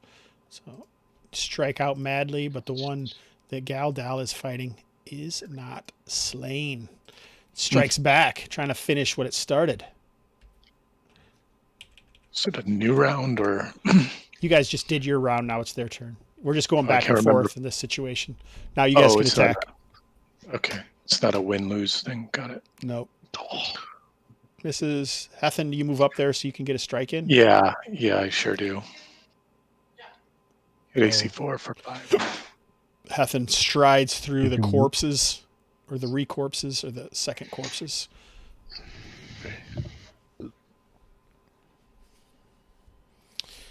All right. Slowly, the sounds of the incessant moaning, echoing is gone. And now it's only the sounds of your heavy breathing and the worried exchanged looks. That was good thinking, Taylor. For the burning. Yeah, that was great. Glad to help. Checking our wounds. Is there any of that gauze still on our bodies, or did it? Or Hidia? Hethan and Galdal make con checks with advantage.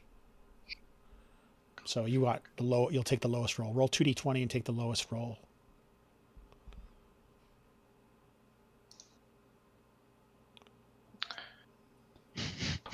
Doesn't help. Oh, guys.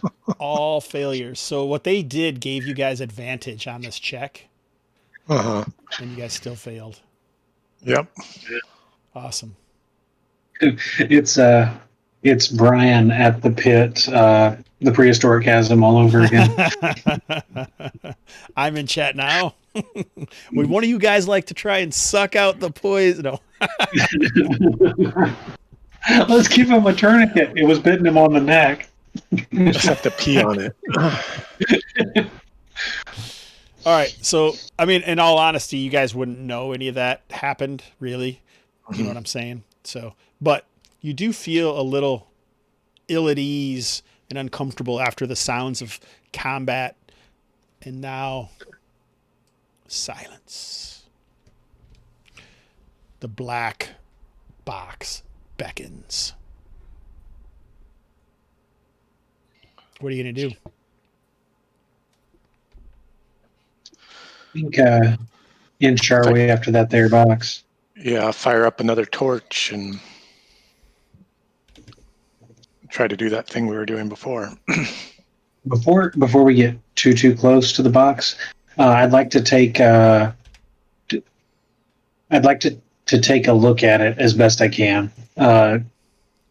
Is it just kind of jet black? Do I see engravings on it? Are there? You mentioned there was some detritus around it. Just generally trying to get an eyeful of the black altar. So, yeah, it looks like it. I mean, you're not really a mason or anything like that, but it doesn't glitter, but it does have kind of like a pockmarked look to it. So maybe a pumice or basalt or something, some sort of stone. It isn't necessarily well made, and you're kind of at lower than it right now. You're kind of looking at its side. You wouldn't be able to see the top of it from where you are on the stairs. You'd have to get closer. Mm-hmm. So once if I've got a little bit of a confidence to it, I'll kind of approach. Does it have gauze on it? Not really. The gauze seems to strangely just being around the edges of this area up here, like the niches where those shambling corpses came from. Say, Hobbs, before we go too much further, can I go down this hallway and like jam my torch into the floor, into like a crack in the wall or something? Sure. All right. 20, 30 feet down. How far? Like 20, like here. These are only 5-foot squares, so that would only be 15 feet. Sure, like here. I just want to be able to see these holes at the end of the hall while Akamuk and I are guarding the passage. Mm-hmm.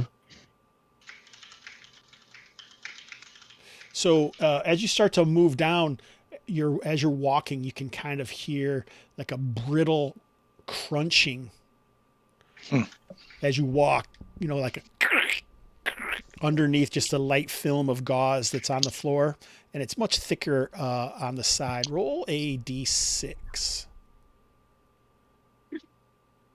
6.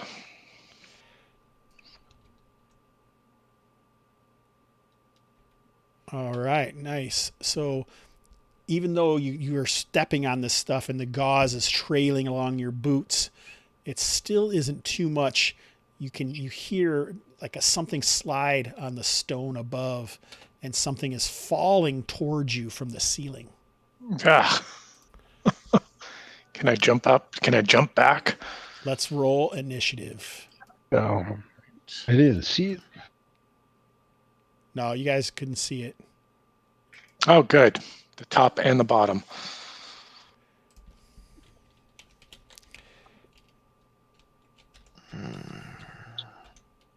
Oh boy.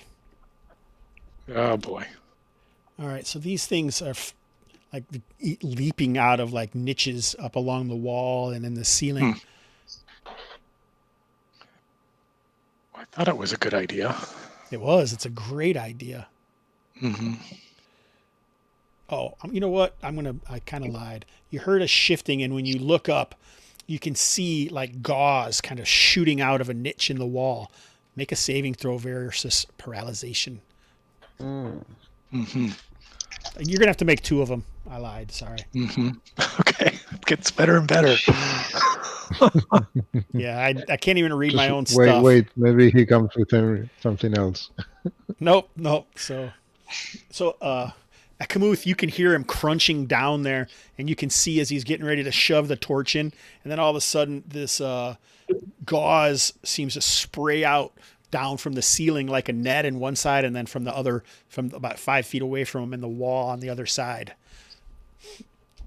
Yeah, you don't have to make it. It came from these creatures. Yeah, like you can see him. now that it came down. You can see that they're there. You can go ahead. Well, you're carrying a torch now, so you can't really fire a bow. But Yeah. you see them there though, and they look. They're about the size of like a workout ball, so kind of bigger than a medicine ball. But then they almost look like leather, pretty flat, with 6 spider-like legs seeming to come out of him. Okay. I'm gonna move forward, drawing my short sword.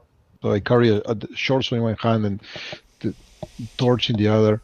I'm gonna try to burn the ghost that came over Hethin.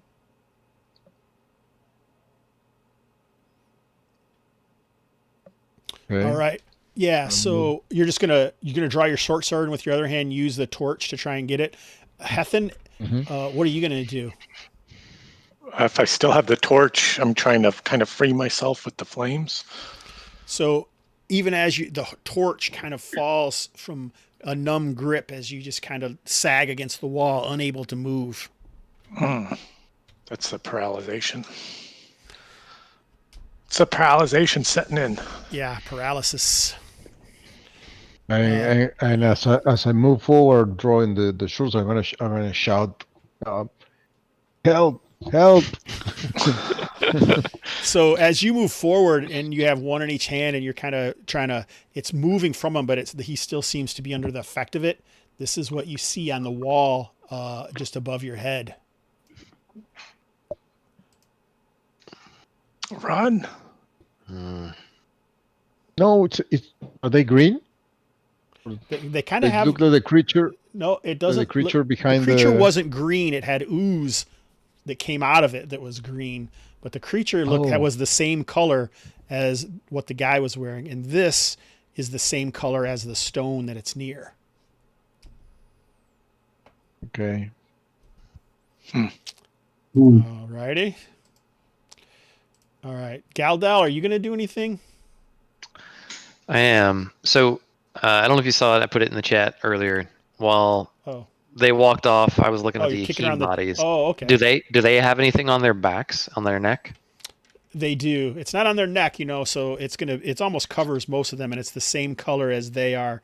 And the head of this thing looks like you can't even see those legs because they seem underneath the skin itself.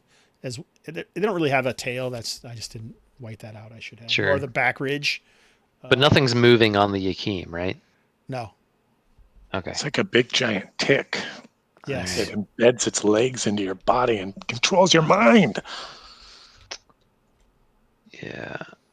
Kind of is. In that case, so you'd probably still be maybe because all that was like as soon as Hadia went up there, they kind of went down and you started kicking the bodies around, and so you saw that one, and then they yell. So what are you gonna do? I'm gonna head that way. You could have picked up your hand axe. I'm not gonna make you say you pick that up every time. All right, so you could have your hand axe if you want to try and use it for something. Yeah, so maybe I'll run that way and then also toss it. Okay. Missiles after movement, right? The 4 M's, it's so hard. Okay.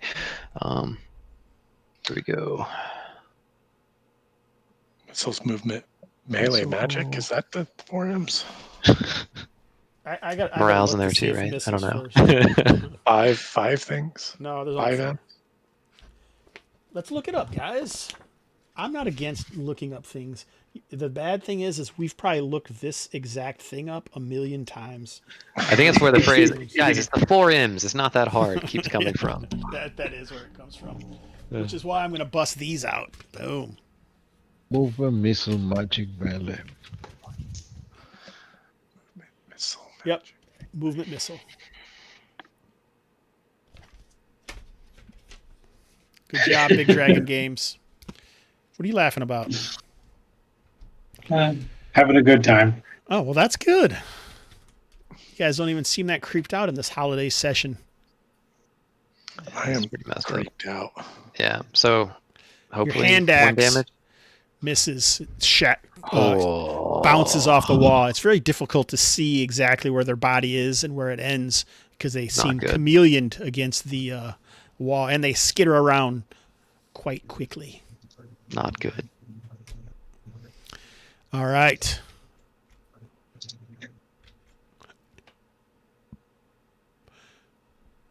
So you already rolled this round, Aaron, but I'm I'm not going to let people get like have no turn for a significant amount of time. So like if you get hit by a carrion crawler, you're not going to be out of the game for 9 turns. I'm not going to do that anymore. So you're going to be able to do an action, even if it's just like to try to break out of the paralysis. But the things like paralysis and stuff like that is going to last longer because of that until you break out. So if it was only supposed to be like a D4 rounds before, it might be like D4 turns, but each round you'll be able to try and break out. Okay. And then like I also allow you to burn stats to try and make rolls. But there's no hard and fast rule on how long it takes those stats to come back. So keep that in mind. So I picture it like in a lot of the fiction, you'll see Conan dig deep as a sorcerer is trying to overcome his mind and force him to do something.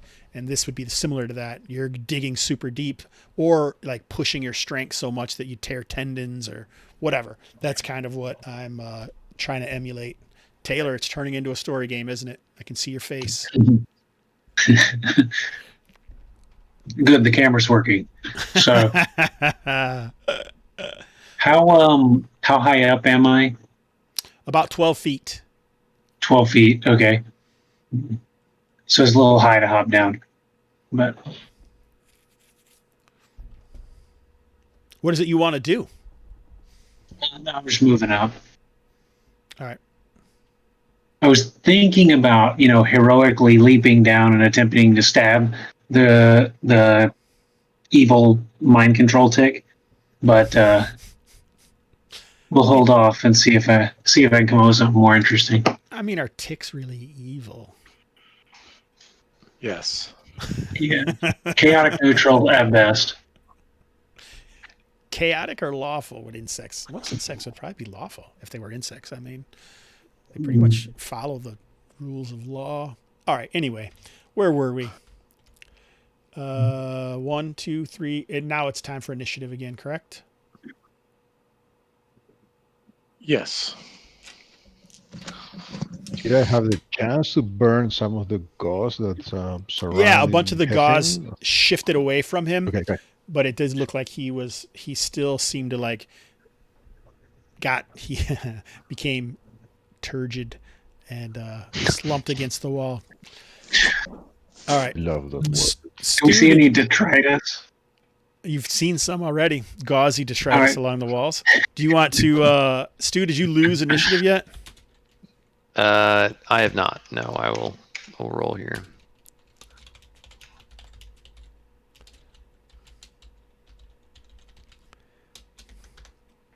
All right, good. All right. Now, what do you guys do? Hethan, what do you want to do? Oh, that should be magic, maybe. Let's do movement first. Let's try and keep. I'm trying to move. Can I try to crawl down the hall? You're affected by magic, so I think. What do you guys think? Should this be in the magic round, or what phase would making saving throws and stuff be? Top of the round sounds good. All right, sure. So, what are you trying to do? I'm trying to crawl back up the hall away from these spider ticks.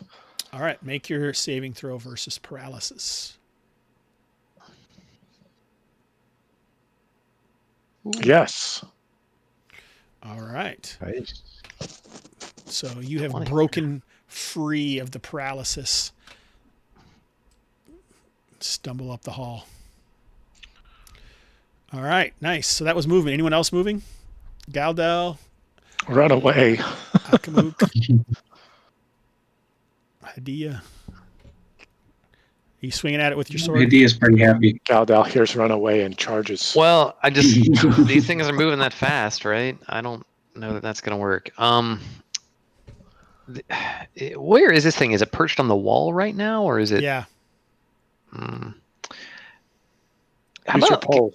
can I like slam? I want to run all the way towards it and like slam and like squish it against the wall with my shield. Yes. Nice. Cool. It's probably a little high for that. Because you're a dwarf, right? Yep. Pong. Okay, I'll poke at it with my short sword. I like the idea. Maybe we should give you a leg up. Yeah, sparks follow the blade as it scrapes against the wall. The creature skittering out of the way. Akamuk. I'm gonna try to shove the torch into the creature. Okay, go ahead. It's just probably D20 strength. Or should I add dexterity because it's something? Or... No, you won't get it. Okay. Yeah, just straight up. A 2. No, I missed. All right. Do Hadia? I have to roll to see if the torches go down? Yeah, sure. Even or odd. You can roll it if you want. Odd? Let's pick up set. Yep. Go ahead and roll. Yep. Torch goes out. Okay. This might be bad. Feels bad.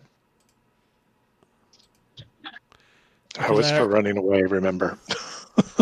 Let's see. Even or odd, Aaron? Even. Ooh. Fuck.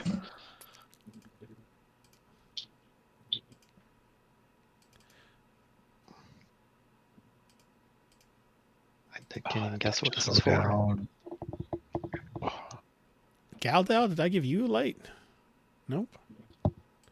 This is for This is for Hethan's torch that he dropped. Oh, yeah. I think we're still using Hadia's lamp. Yeah, good. Hadia's reaches that far, but all the other lights have been extinguished. Nice. This is exciting. Are you guys all done? Yep. I would like to try. Have I done something this round? No. I don't think you have. Okay. So how high up on the wall was it? About 8 feet. 8 feet. Okay. I'm going to grab. I have a large sack. I'm going to hold that out, and it looks like it may be small enough to fit in it. I can't reach it, but if we can knock it off the wall, I'm thinking we may be able to get it in there and kind of. If we could bag it and maybe slam it against the wall a few times, that would. The lantern on the ground, or? Well, no, I have the lantern in one hand, and I assumed I could try to pull something out of my. You could pull it out. I mean, you just have a bag in one hand. You're not going to be able to bag anything with a bag in one hand. Yep, I'll get the bag in one hand, and then I'll figure it out. Yeah, you can dig out your bag. You can dig out your bag, no problem. Yeah, I'll dig out my bag. Yeah, my large sack. Look at the sack on this guy. All right. All right. So make us Akamuk. Basically, the torch didn't quite go out, but it smothered off when this thing disperses another bunch of gauze down at you, but it melts away. But you are not going to be so lucky, Galdal. So make a saving throw. Ooh. Versus paralyzation. Oh, there's no to hit roll. It just happens. Mm-hmm. It's kind of like a big spray on you. Oh, isn't that nice? Hmm. Yeah. Hey. So you have no problem and stave it off. Initiative. Oh boy. Initiative, Studi. Studist.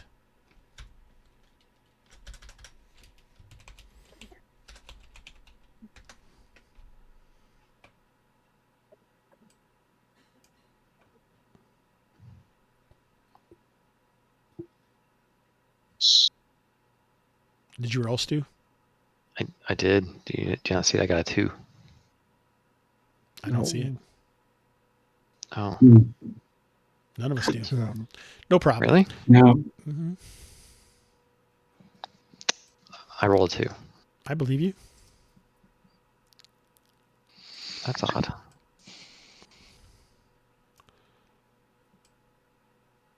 Oh.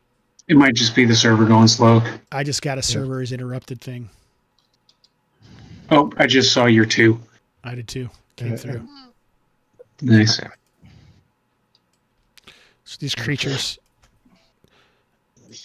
see if tried enough, they're going to leap down and try and attack y'all. First one's Galdel. Jesus. All right. So what happens when they leap down? Let me read this. Target player rolls 6 stats in order. Oh, goodness. All right. Yeah, it looks like you have to make another save, and you each take a point of damage. Okay. Yeah, but it's not going to be paralysis this time. 14. Did it hit AC 4? You have an AC of 4? Nice. Yes. Or that your cheater stats, it just hits an AC of 4. There. See, now I've said detritus. I've called the players cheaters for their stats. I don't know what else. What else do I have to cover on the bingo cards? Anybody know?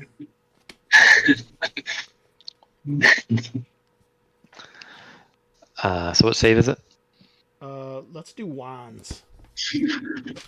Pull. 1 hit point. Oh, yeah. Nice. Both of us? Okay. Yep.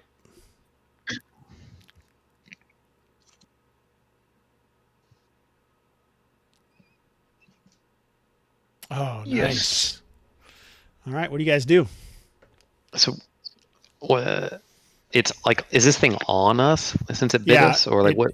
It bit you, but nothing. You haven't really felt any effect other than its bite and like its claws as it is like clawing at you.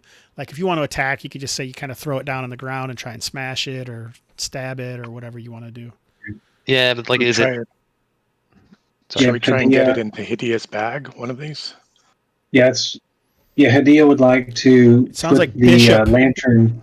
Bishop wants to save it and take it back for experimental reasons. Yeah. So yeah, Yeah. I would like to try that. If feasible, I'd like to put the lantern down gingerly to try to avoid the. So I guess this would be almost like it's like on me, like biting me, and I try to almost like hold it on to me for longer to like move it towards the bag and then like throw it in. Okay, so the legs, are sharp because you've seen these legs be like in underneath the other creature's skin. My boys are yelling, "Get it in the bag!" I'm gonna try to get it in the bag. I like it. All right, so it sounds like we need to. What's Heffen doing? I'm gonna light another. No, I'm gonna run and help. I'm gonna run and help Akamuk. Okay. And try to get it off of him. All right. So you just kind of grapple it or something? I mean, I'm sure he's dancing around with it on his back too, and I think we're just trying to get it off his body. Okay. Is that what you're doing, Yeah. Akamuk? Yeah, I'll try to take him from me and Because like shove it into the ground. it's like I say, it's this big. That's the body. So when its legs extend from that. So this is big. This is like trying to like take a medicine ball and grapple it off, but it's almost flat. But it does seem like it has like a carapace to it almost. So it is hard. So that's another reason that it's hard for like blades to cut into it or something. All right. I think we're going to have to fall into the Arnesonian assault dice, my AADs. We haven't pulled these out in the Tuesday nights campaign for a while. So, Galdal, you seem to be doing most of the work with this creature, but I will give you a couple. So you're a dwarf, so you get 2d6, and then I'll give you a d6 for Taylor helping. I'll give you a 2d6 for Taylor, and he has a bag, and he's trying to help you. So the point of this is we're going to roll your d6 versus the d6 of this creature, and you only take 2 of them, right? I see. So I roll a total of 4, and we take the top 2 or Yep. whatever. Yep. Okay. All right. And then we're going to compare these, and then you're going to try and get control over. Oh, so I got a 10. Ooh. An 8. Ooh. Ouch. So as you struggle with this thing and are trying to do it like an animal, even though it's already maybe would be easier for it just to like stick in and try to get you, it actually has tried to free itself. And as you're struggling with it, like trying to hold on to a cat, it's scratching at your armor and about your face and your thick hairy arms, but it scrabbles free. All right. So it's free and it's on the ground.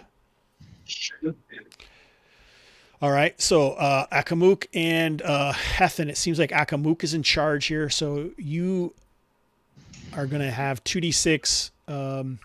Hethan doesn't really have a sack or anything, so I'll give you a 1. So it's 3d6 versus 3d6. And you're just trying to get it off, right? And You're not- try to get it off and try to stab it on the under. Oh, from on the underneath. on the soft underbelly. Did you say stab it? So like with your dagger or with? We're gonna take a break here in a second. If you want to, if you guys want to go, you can, and we'll take a quick bio. I mean, can I? Yeah, but you lose with a sword? you lose a die if you're not using both of your hands, but you will get an attack at it. So you get 2d6. I mean, if I'm trying to rip it off with one hand, stab it from underneath with the other, and Hethan is also helping with both hands. So trying to. Yeah, so you're going to get 2d6, but you'll also get an attack roll with your dagger. Okay. So I got a 10. Damn it. A 7. All right. So it's trying to free itself. So you're not necessarily going to get a bonus attack for its underbelly, but you can still attack it with your sword. And he gets it off his body. Yeah, it wants to get away. So, all right, but your sword misses. All right, so that would be round 2 of this fun fight that Aaron was so nice to allow me to get it going. So let's take a quick break, everybody, and do your bios, and then we'll be back in a couple minutes.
Did I force a break for everyone? Sorry.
Chad is pretty busy out there. They're rocking. Yeah. It's only week 2. And I haven't advertised at all. I meant to. But.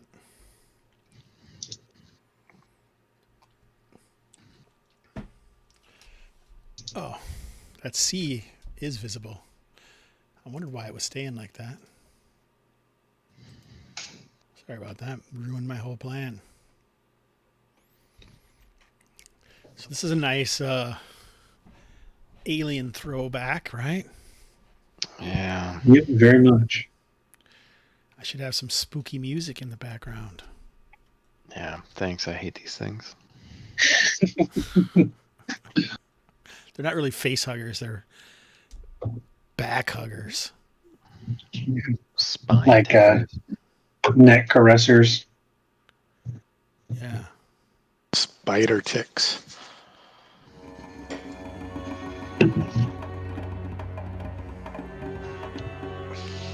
That is not coming out of my same audio source.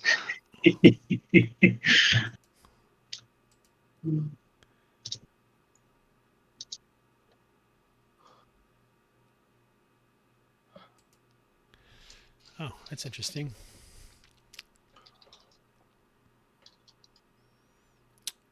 SoundCloud jukebox tracks no longer function.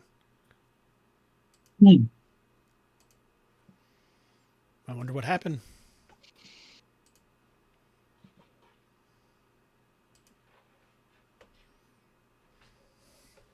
Oh, God.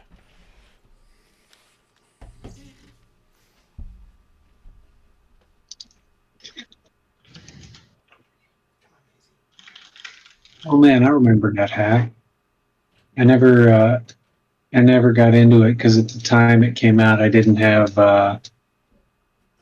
Well, the time I heard about it, I didn't have access to it, but I had a buddy in high school who was big into NetHack. Yeah, I played some other roguelikes. I think Angband was one I was playing for a while, but I didn't really get into NetHack. NetHack.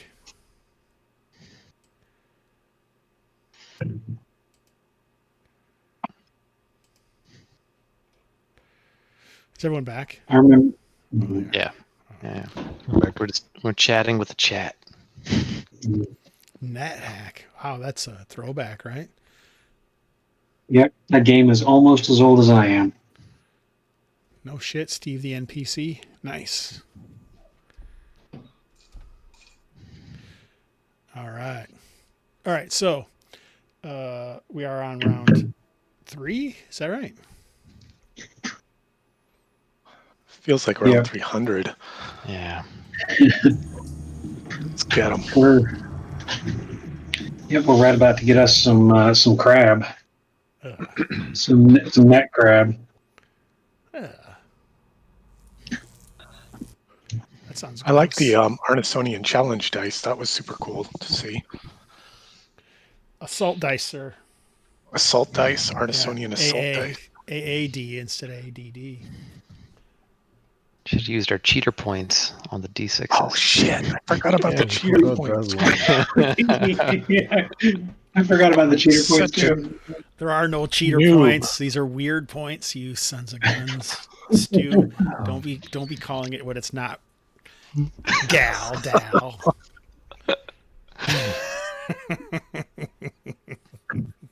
All right. So is it initiative time, Stu? You lost finally, right? I did, and it's someone else, yeah. As one of my friends would say, we thank you for your services, as inadequate as they may have been. Who's next? It looks like we got Gabriel next on the initiative dice roll. Okay.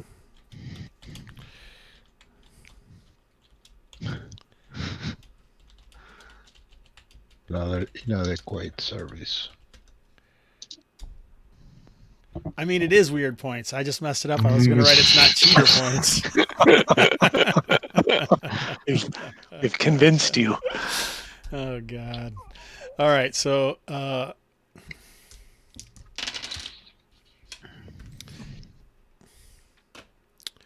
right. These things are scuttling off. No, what? So Galdal, Hethan, Akamuk, and Hadia. Hadia, do you want to try dive at him with your bag or? Get the oil. I'm very tempted to, but No. I think not this time. We may want to hang back and just. Actually, no. I think these things are intelligent, so I'd like to. I'm going to try to go after it and try to grab it with the bag. So it's not really your action. It's just as Oh, they're my bad. fleeing. They're fleeing, so you're going to get an action, which would be like an attack action. But you could try and bag one if you could try and bag it if you want to, like maybe throw the bag Yes. over top of it. Yep. I'd like to do that. Sure, make a roll. What is Galdal doing? I do not. Put the bag on your head. Maybe get You bag Galdal. Swing at it. Swing at it as it walks Galdal. away. All right, go ahead, Galdal. Miss Akumuk, your short sword's out. Are you going to take a stab at this thing? If I take a swing This is at it, it's like your as it attack runs. of opportunity. It fled, so you guys can Right. attack. Okay. Hethan, you can as well. Cool. EC5. Ugh. 2 1s on this thing. You strike it. Like I said, it's like a bony kind of carapace on its back, and it just kind of skitters off. But it definitely seemed to draw some of that greenish ichor. They crawl down this hole. I do have a flask of oil we could smash down there and Seems like send a trail of fire after it. yeah. Oh, you guys can't see. They flee down out of your sight. You guys can't actually see the hole, can you? We can barely We just saw see him the when- tops we of saw it. him when we chucked the torch down there earlier, and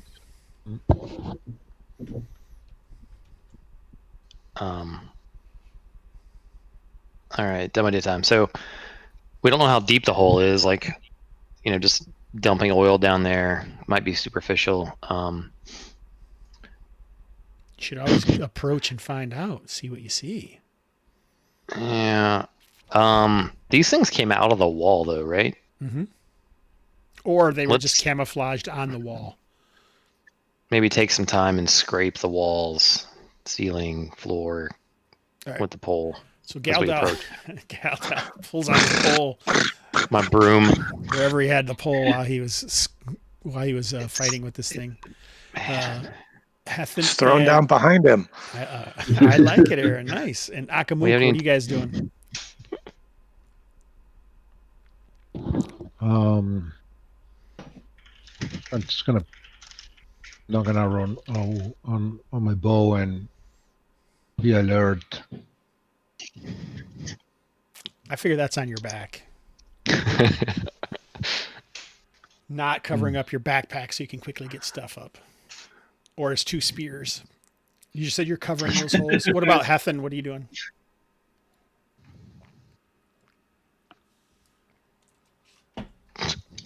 I'm gonna curse Discord. How about that? Oh. I'm gonna help. Help. Help Galdo? Yep. Okay.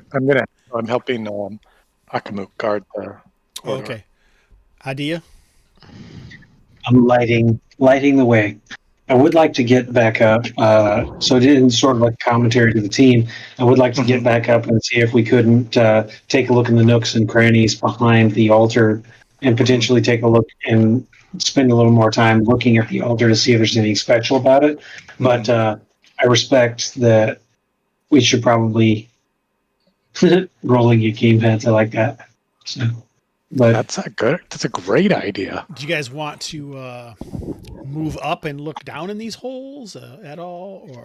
Yeah, once we clear, like if I want some confidence that there's nothing else concealed around the webbing stuff. Otherwise, yes, So then it'll we take approach. you about 3 turns to check the wall that you're at. So it's like a turn per every 10 feet, right? 10, 20, and Haldal's the only one doing it.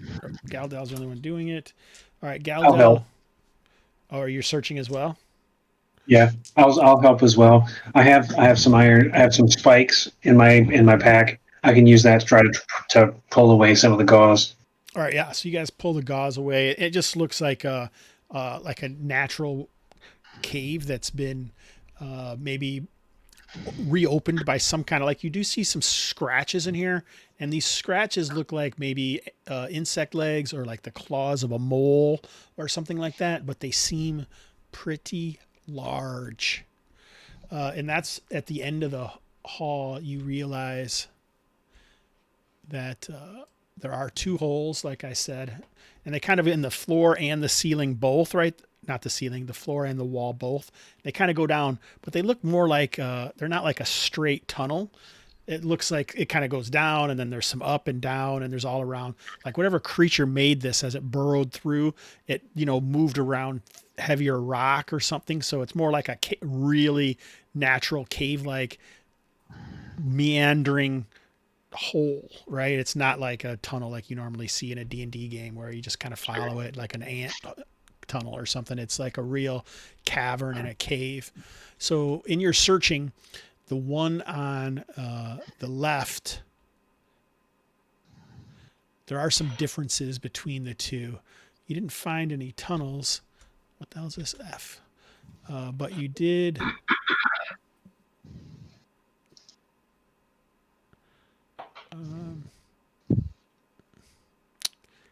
Doesn't say. I thought it said.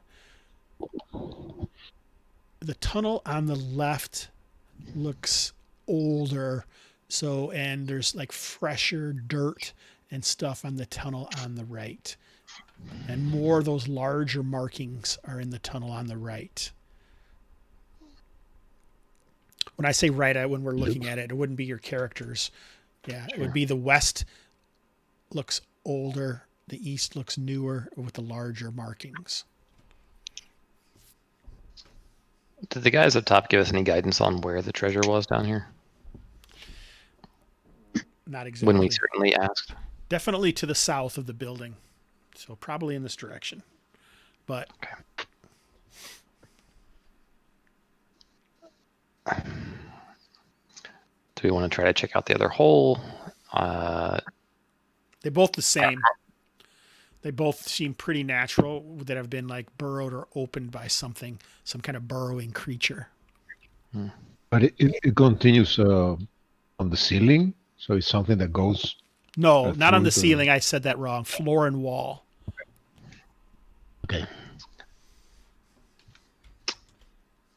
On a lower lantern with a rope. Yeah, so like the floor, it's not like a tunnel like that. It's like a well or a well made. It like moves up and down. So like there's stalagmites down there, and there's bits of dirt, turns quickly, sharp. It's really like a real underground cavern, not like a D&D one. If that makes any sense. Like the ground is going to be very uneven, difficult to traverse. It's going to take some time, but it doesn't look like, you wouldn't say anything human would be, they would have cleaned it up and made it more traversable if it was something. It's definitely some kind of burrowing creature that made these. Definitely fresher than, both of them are way fresher than the other area at all down here. The cellar is old.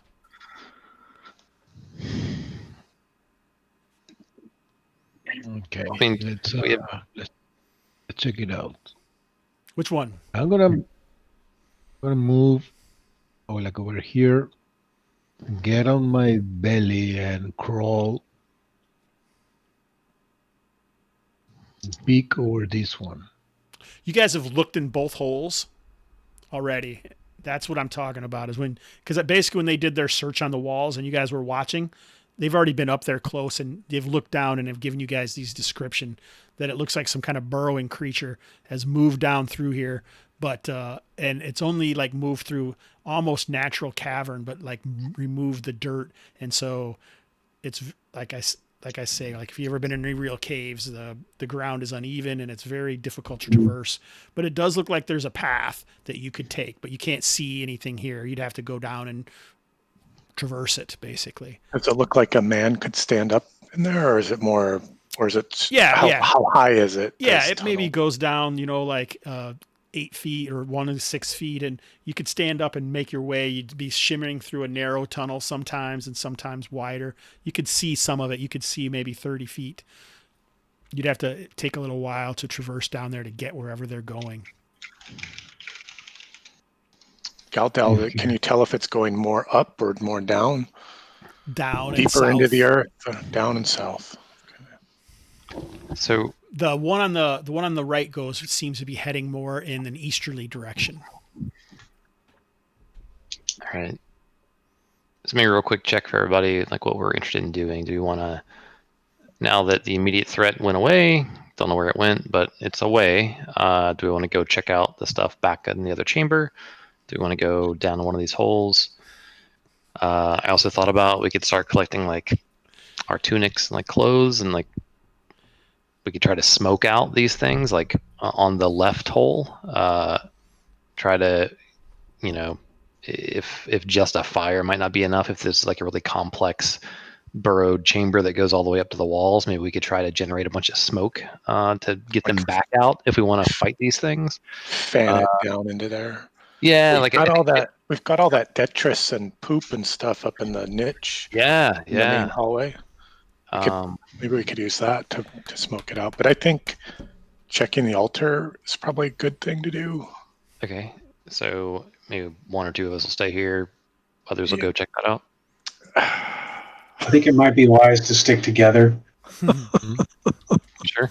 Why don't we just not- gonna light a torch and put it on a crevice on the wall so it, Like what I had originally Light. planned to do. yeah, so we got light on this area and we can be here and Yeah.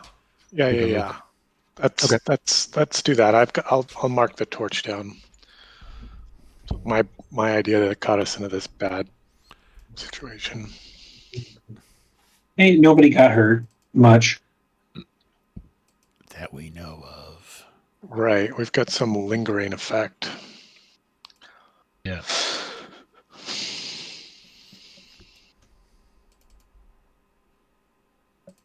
Put it like here. Okay.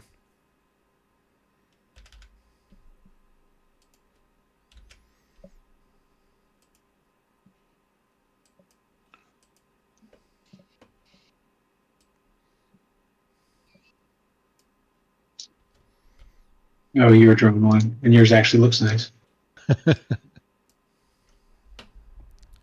Okay, so the way we can see both holes from back here while we check the altar. Alrighty. Back to the altar. The altered reality. My cat is kind of going like a whack job. Not Cleo now. Cleo left. Now it is Maisie, who is really the troublemaker in the house. Yeah. She's the younger, right? Yes. Yeah.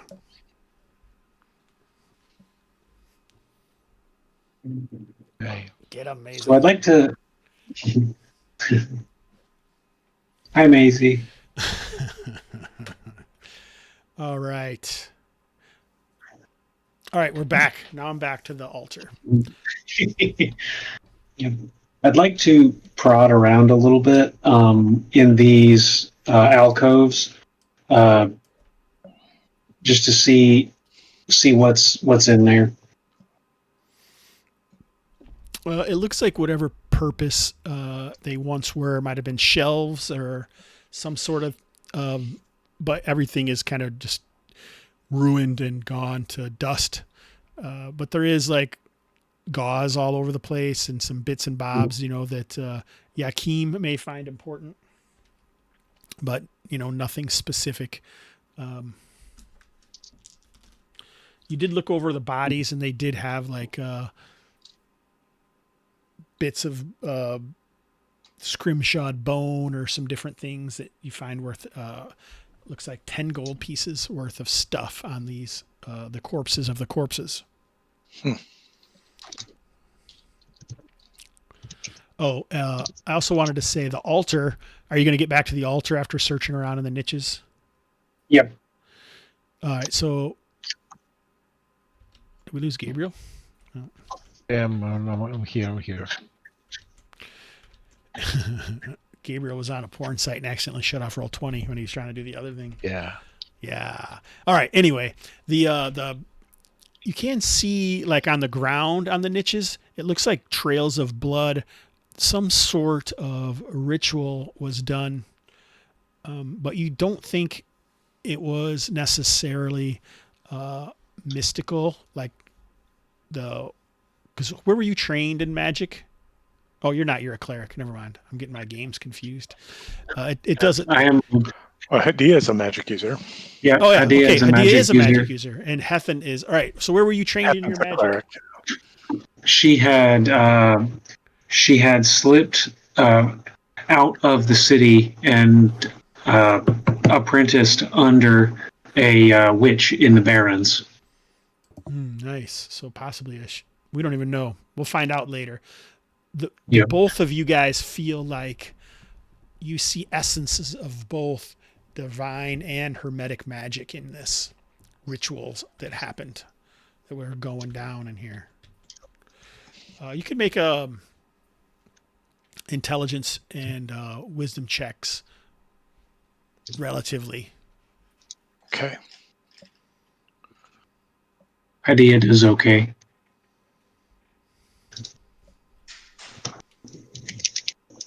So from trying to decipher what's going on, it seems like maybe this all seems relatively recent. So like in the past few months since this area became unveiled, it seems like there was some sort of transformation, and coupling that with the mosaics, you think maybe somehow it was like merging creatures for some reason. And once more, there is definitely the chakran feel of Vos involved. So whatever the madness was here, it seems like it has shifted onto the Yakim.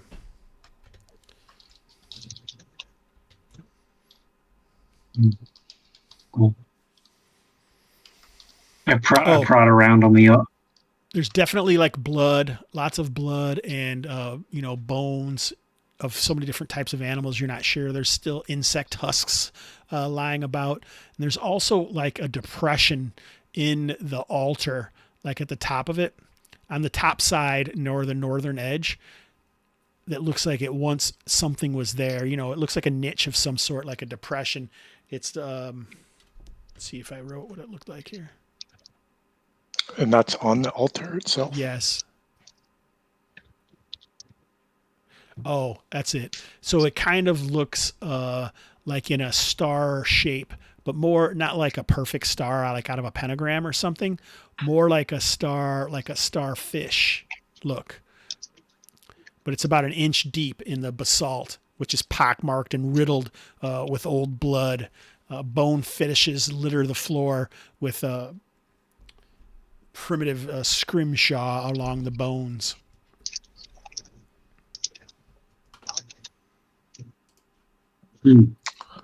Interesting. Does a scrimshaw look like some sort of language, or is it more like decorative, like ritualistic decoration? Yeah, tribal ritualistic stuff.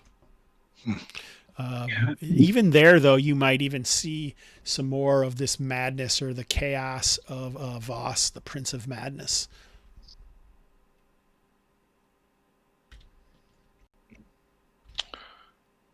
And we've searched about this place pretty well. This area. Okay. Where the fuck did that cat go? Jesus Christ. Interesting.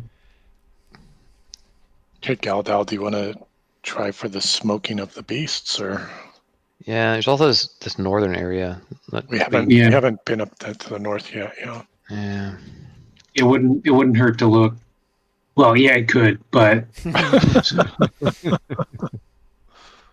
it'd be fun to look. Yes, I think based on what I can see now, that might be a smaller area. We may be able to look into that and get a clue as to what might have been going on before we try to go into the narrows. All right. Maybe take a peek up there. Sure, check it out. Looks like a little chamber here on the east. Yeah, that small chamber, it's only about 10 feet wide, about 15 feet long. It looks like it was a chamber, or it was some sort of bed chamber. You can find, it looks like risen skins bedding along the south wall. And then there's more of that bits and bones, and you can even see like a carving knife, and looks like maybe whoever was enacting these rituals was staying here.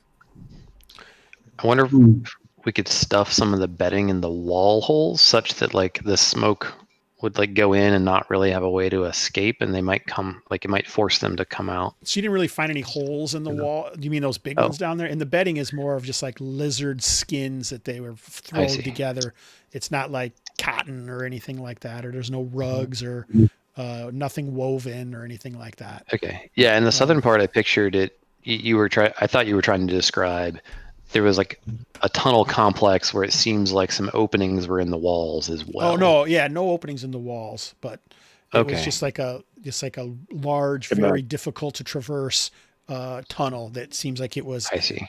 I would almost say naturally constructed by some sort of burrowing creature. Okay. Also, it looks like they're. Go ahead. I was just gonna say, guys, it looks like there may be a little tunnel up here. Yeah, when you search the bedding, you find it looks like a device made out of a hinged device made out of bronze. Like you shuffle through it, and it's pretty obvious that it would be like a pyramid shape. But right now, the pyramid shape is open, and it's probably 2 feet by 2 feet or so. That's really big. Yeah, it's big. Like an incense burner, like an incense sensor or something, or more like, you remember when you know what a Rubik's Cube is, right? Did you ever see the pyramid thing? Like that, except bigger, and it was obviously made out of bronze, and it had hinges in it, and so like there must have been some kind of shifting combination that would open it, so it was like a hollow bronze pyramid. The symbols on the outside, it was once finely crafted, but now you can see it looks like someone etched with like a dagger or something the symbols of Vos, the Prince of Madness, on it.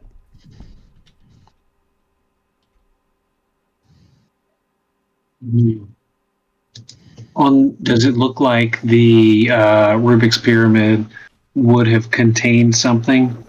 Yeah, you would guess so. Okay. But no remnants of like a liquid goo or no some dust or ash or anything in there. It's empty. Yeah.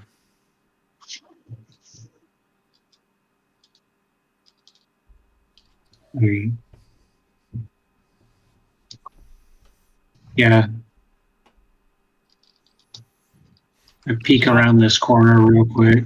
Galdal and Akamuk can see as the torchlight moves off from them into the distance. They're still on the edge of the other light, though, so the flickering torch stuck in the wall. All right, you look down there. What did you see, buddy? Anything? I just saw a tunnel, and I come back a bit, and I'll tell the group what I saw. There's a thin passageway up here that appears to open into a larger space.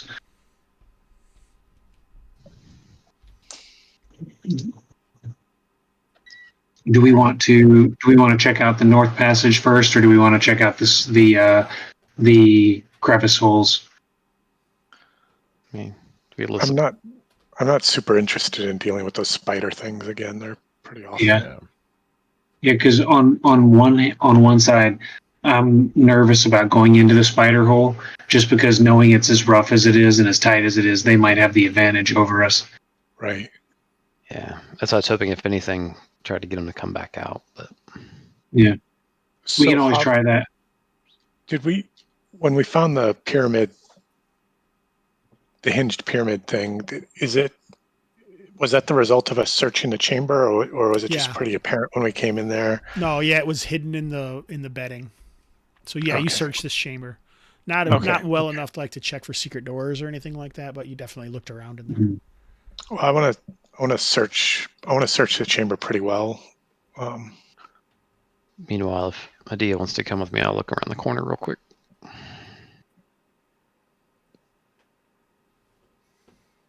And Akamuk, are you going to stick down there watching the south? Yeah, just keeping an eye on the south. These stairs they go up, right? Yes. They go up. Yes. So I'm kind of taking cover behind it. Okay, cool. Crouched back down there. All right, Mhm. It looks like this room up here that you guys are approaching. What is it about? You'd have to get in a little closer to really know, but it looks similar to the small chamber, but like a lot more people were in here. There is a lot of gauze along that back wall where the blue is. Over here. Yeah. Okay. Interesting. And on the far side there, does it look like it's collapsed in? Yes.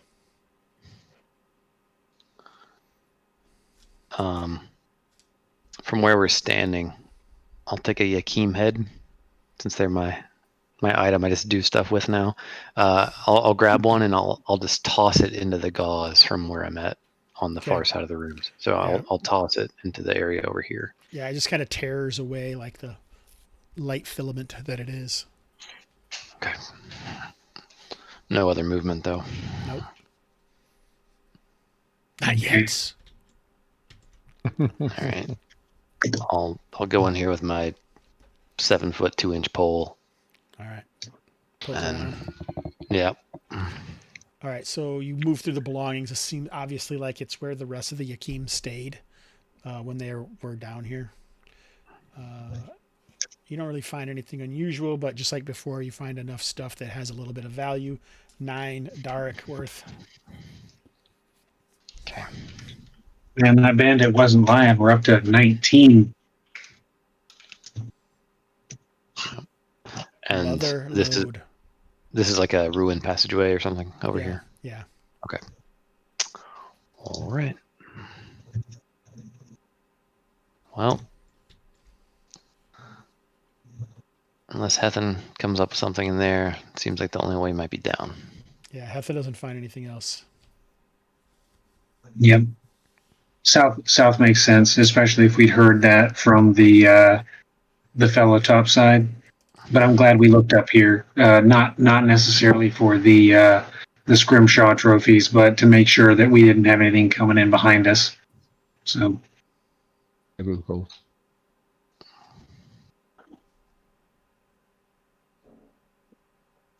okay. So do we want to make our way towards the holes? Do we want to try? Which one do you want to try for, guys? The one those spiders went down, or the other one? I say we try to root the spiders back out if we really want to confront them, else we explore the other one. I mean, they may be connected, but Yeah, they probably connect down there.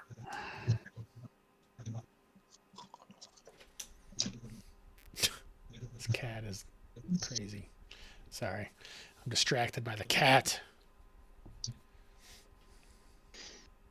I think there's probably a really crude joke in there somewhere. All right, so what are you guys going to do? So, yeah, let's go down. The one to the west. The west is where the spider creatures went. Chase the spiders.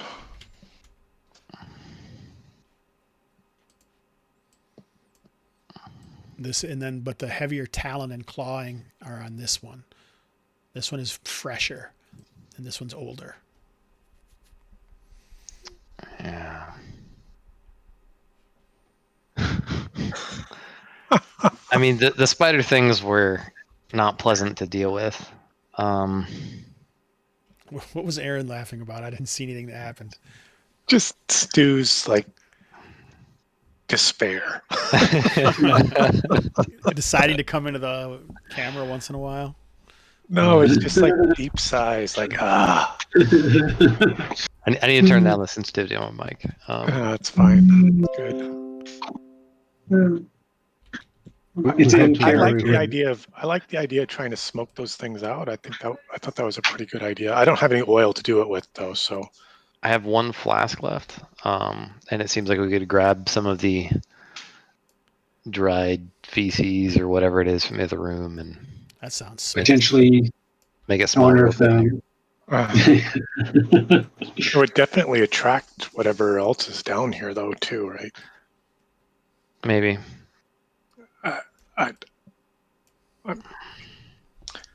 Maybe saving the oil for more holy hand grenade kind of stuff, and we'll just head down that tunnel and chase the spiders. We know what they do. We Sure. can keep them at distance, and All right. I don't know. Let's do it. Let's do something. Let's get on there. All right. So We're headed down the western tunnel, Hobbs. All right, who's leading? Galdal, with the others Is it following? single with their file? torchlight? Is it single file or? Yeah, pretty much. So after about 20 minutes, you make your way through, but nothing terrible. And you find yourself in a chamber that is still natural. Leads to this chamber, still blanketed. Occasionally, when you would move, you could hear the crunching. It doesn't take long to realize that it's the husks of dried out insects. Sometimes maybe their shells or their hulls or something. And there's enough of them that it just kind of litters the whole area, which is also Gross. covered in this light gauze. So every step is joined by the crunching of the ages of these insects that have gone before. But you finally find some level ground.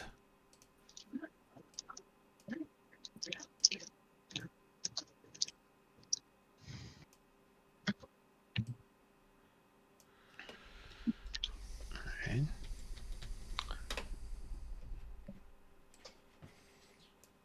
It looks like the passage kind of heads south, and most of the gauze is around up that upper nook to the north and kind of flowing off of that stalagmite.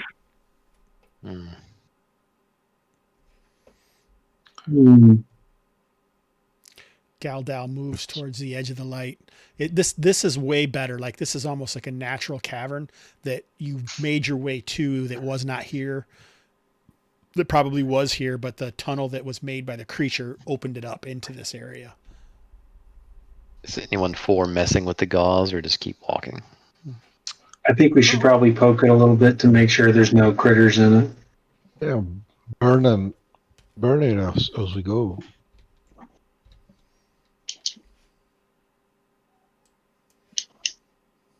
Yeah, I'll use my torch and burn up the gauze that's here in the north.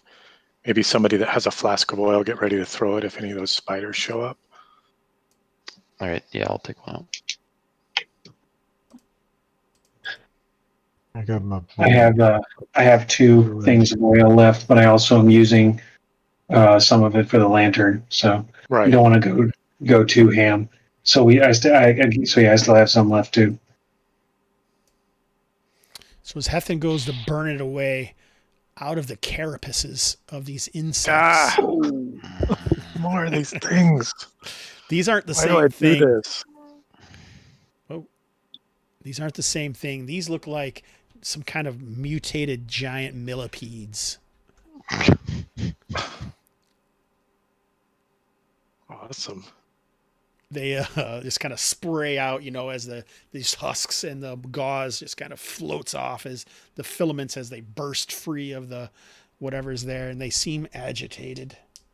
Yeah, I'd be agitated too. Hethan, roll a d6. I got a 3. Good, you're not surprised. Good. Agitated millipedes. I don't think Gabriel was long for his initiative work, so let's move on to Aaron. I got a 1. Now it's better to roll the 1 now than earlier.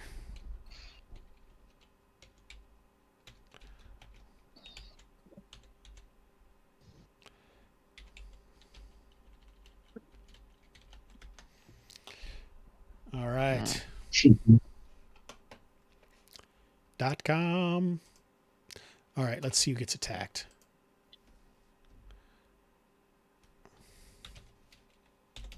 So I'll start with Hethan, then Akamuk, Galdel, then Hadia. Oh, shit. I go for Hadia. Yeah. And one goes after Light. Hethan. All right.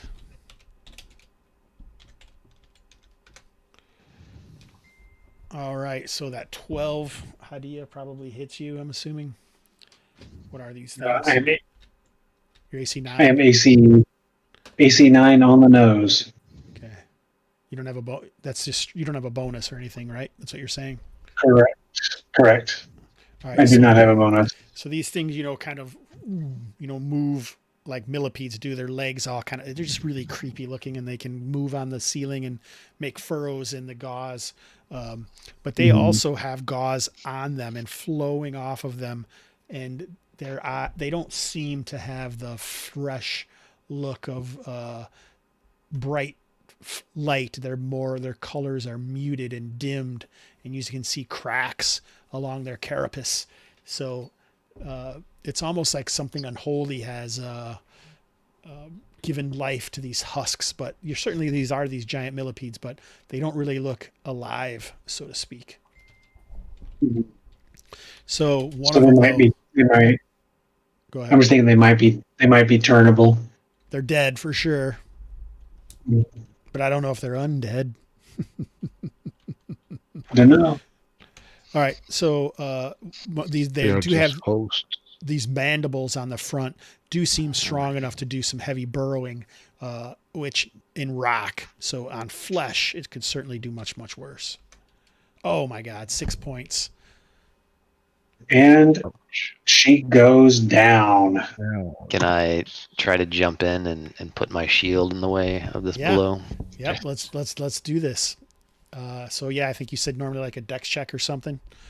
Yeah, whatever you're comfortable with. Yeah, let's do it. So this is almost like a save from.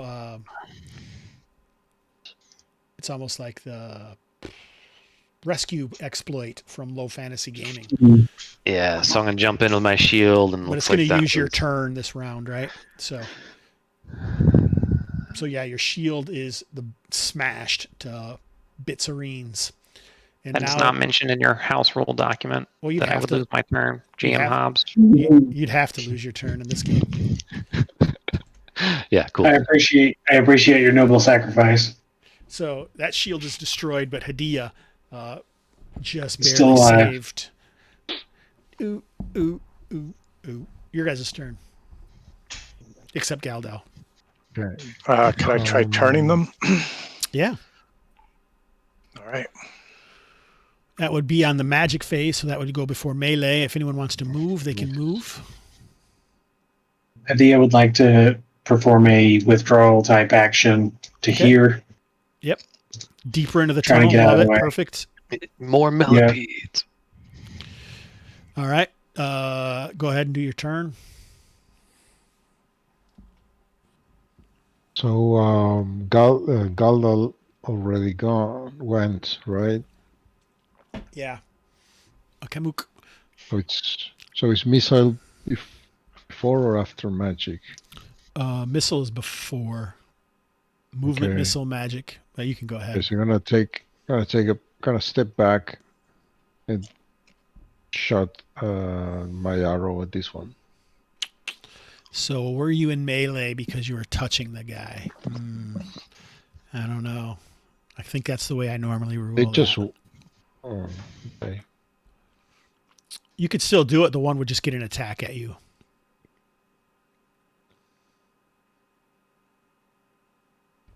Okay. Or you can just shoot from there if you want.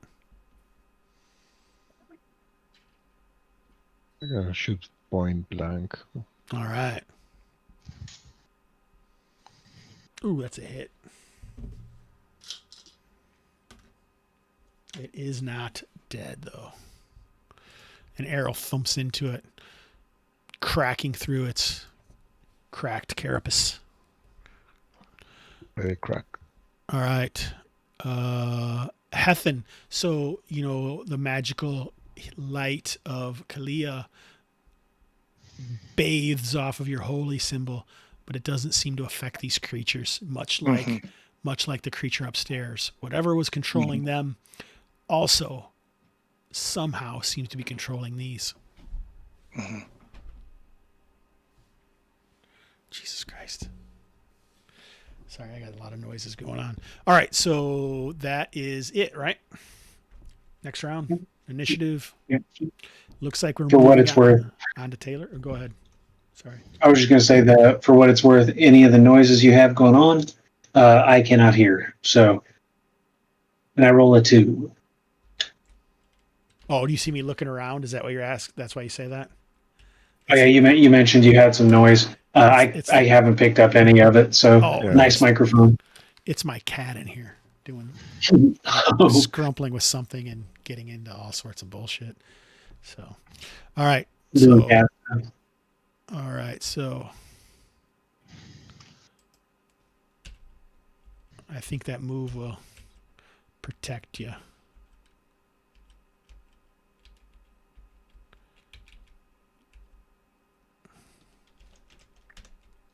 Oh, Jesus. But they all converge on Galdal. Hethan, you can attack it. Oh, as it moves away. Yeah. So I had a torch out. Can I?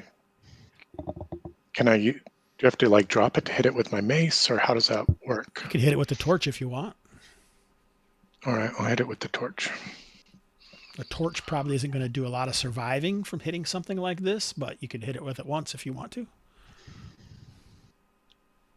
Yeah, or I would have to like drop it and draw my mace, and that would be my. No, you could still attack if you did that. I'm usually pretty loose with it. I let people use their bow or switch over to their sword or whatever, and back and forth. Oh, okay, sure. So I'll attack it with my mace as it withdraws. But I hit AC 16, ascending, right? AC 16. Holy cow! A 3. All right, nice. So yeah, now these things all attack Galdo. Hang in there. 1 point, Galdo. All right.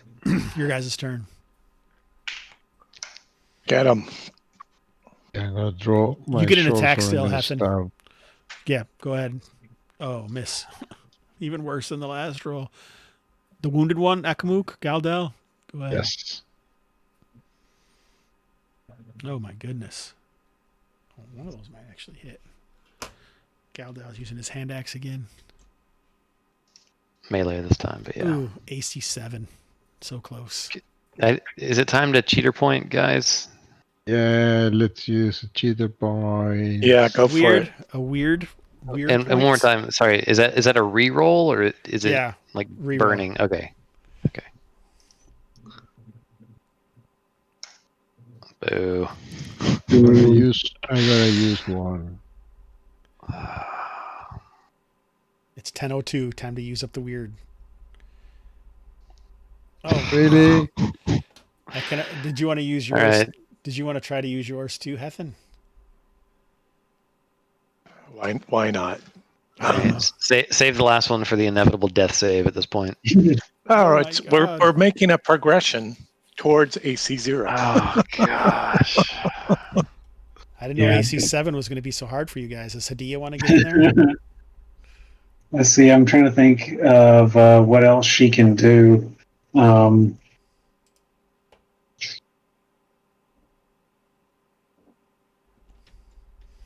They're coming at us. They're kind of controlled. So she'll Hmm.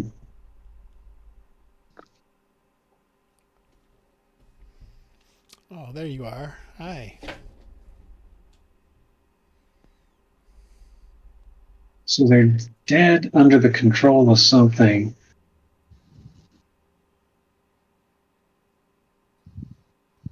Sure, she'll give it a shot. She'll step up and try to smack this fella. Ooh. With Oh, what? I did something weird. With her dagger? Yep, No. Into the sack. into the sack. Is it small enough Got to a go into weird the point sack? for you here, so No, don't probably worry about not. it. Yeah, I figured they would be too big for the sack just based on the token. But so. You can still disrupt its mandibles with the sack. Should have used the sack. Should have used the What's your- sack. You want your weird point? Oh gosh. It is a I pool of think- weird points. She does not have to use it. Anyone could use it. No, I think we should save that because me using the reroll to do 1d4 is just not worth it. Gotcha. I hear you. Alrighty. So, whose turn is it? Next on initiative. Next initiative. I So- lost initiative. All right. I think Stu. we're back to Stu. This is where it all comes back around, right? Yep. All right. The key is apparently to type taunting messages in with the roll. So. There's a hit, Stu. Is that the one that you already hit before? Yeah, probably. That makes All right. sense. It stops moving. Heffen smashes one. Oh my god. Also kills it. Nice. So one is left. Looks like it's got Akamuk or Galdal. Akamuk Unless the this sack takes it down. Sack attack. Oh, Akamuk. Oh. 2 points. I'm down to 3. Your guys' turn. Well, initiative again. Is that Oh yeah. Hey, knock it off. I'm gonna kick you out of this room.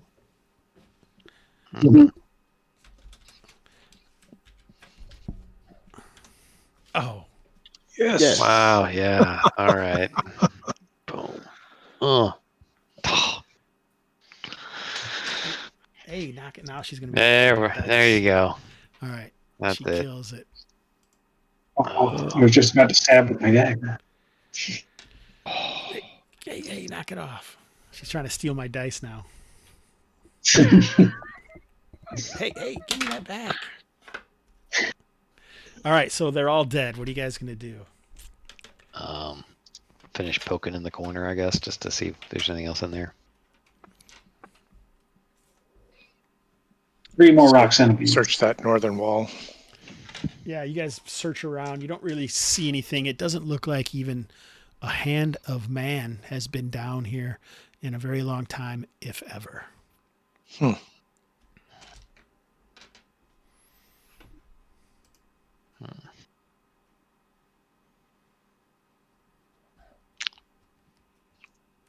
I gotta put this cat out of here. It just keeps coming.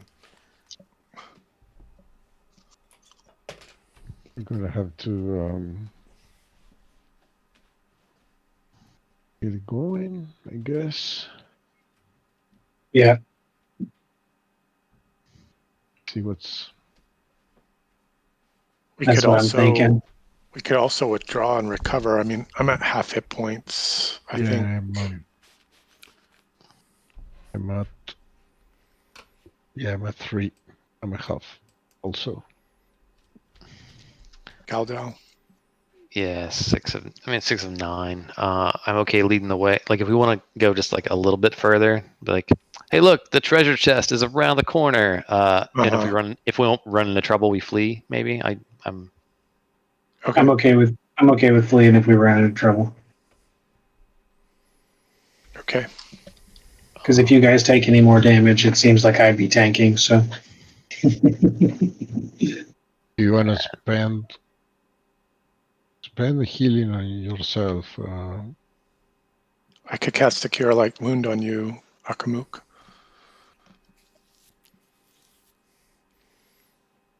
So Do you- as Yeah, I'm gonna hang back. So spend it on you. I'll cast a Cure Light Wound on myself then. all right, So D6 plus 1. 6. Nice.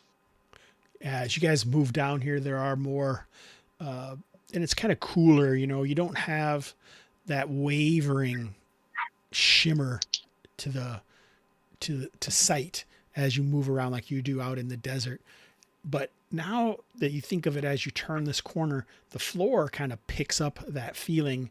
But that's when you realize that the husks that you've been walking on before, down here, the husks are somehow alive. And a massive like insect swarm is kind of shifting along on the floors and walls.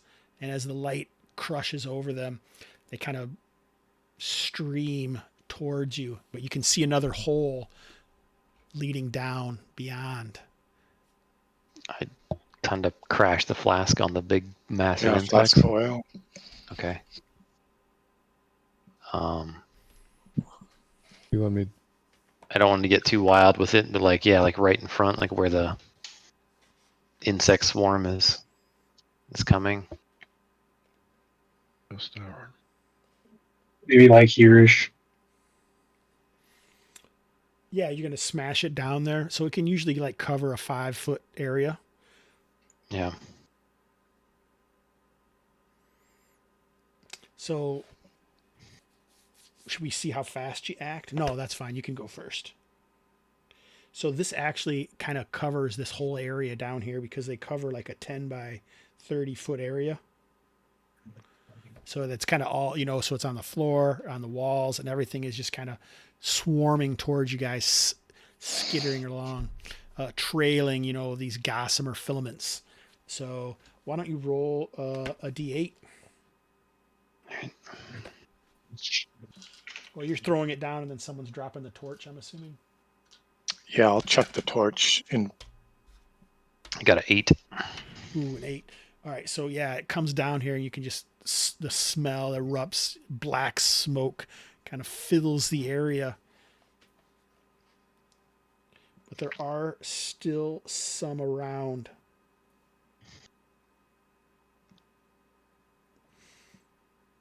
You want to?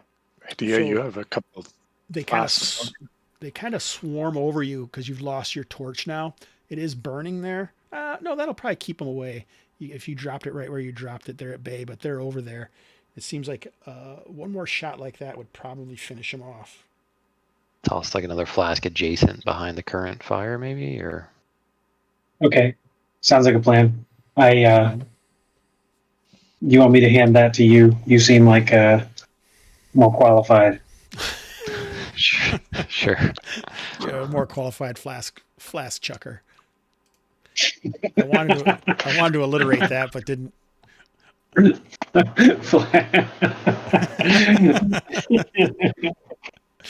Why are you nodding your head, Stu?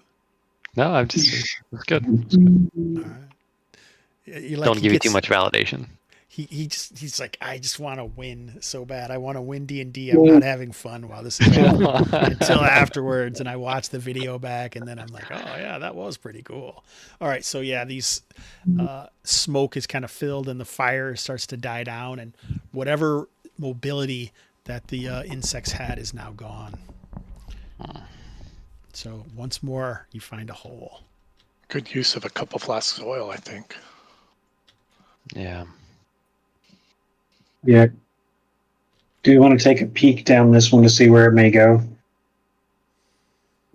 I don't necessarily know if we have the wherewithal to follow it this time, but it might be handy to know where it's going. So it's not like the last time. This hole just kind of drops down into another chamber. Your light, it can even show you, it's about 15 feet down. There's some rocks, and it looks like there's a bit of an escarpment and a tunnel below. You don't even see like the husks. There are some fine filaments, but not that much.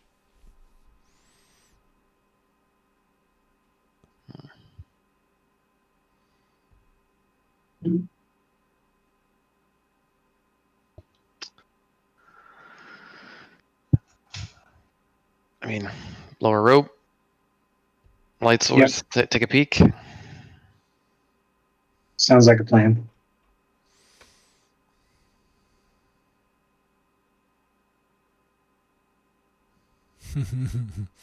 All right, Aaron, we're about to wrap up. It's almost 10:30, so can you guys all see that? Yeah. No. Yeah, All right, it's south of us. Yep. There we go. The south. You take some time, you go down the rope, you affix it to a stalactite up in there. I'm assuming you're keeping the rope here so you can get back out of here.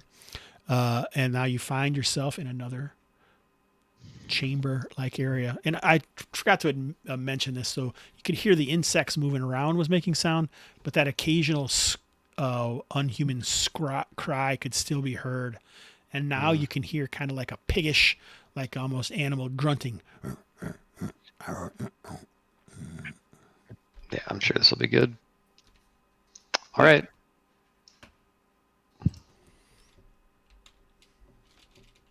Okay, let's stretch ahead.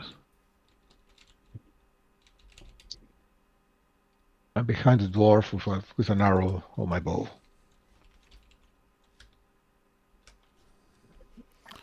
All right, yeah, so you guys kind of crawl down that area because that is a raised area. And you can easily get down it, but it will be harder to get out of here if you had to leave in a hurry. Just want to make that sure you know that. We can go like this way, or Yeah, you could. It would just take rock? longer. Yeah. Yeah. You have to slither through on that side. So it kind of goes down here. There's kind of a damaged area with some sand that looks like it's kind of filtering in here.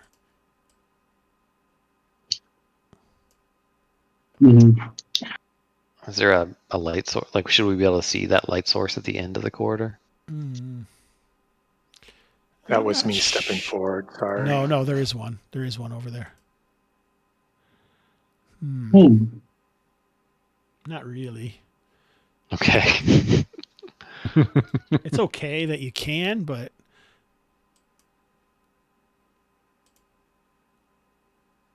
I think Hethan still has light going. it should be blocking it. It should enforce the line of sight. Maybe you can see it though. I mean, it'd be close. All right. So what you can see is above. So like at this edge right here, this is a raised area. So the ceiling seems to open up into a larger chamber. And from where you are, you can kind of see up inside there that there is some kind of soft glowing light coming from that. There's some rocks here. Then here's like an area that you have to climb up to go up to the next level. It seems to open up here in this area. All right.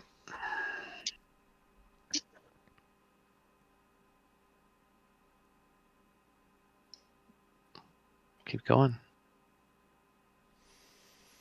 So you're going to climb up there, Galdale? It's I not am. easy. You scrabble up, okay? But it's not easy. It is like like about a 11-foot raised area that you're climbing up.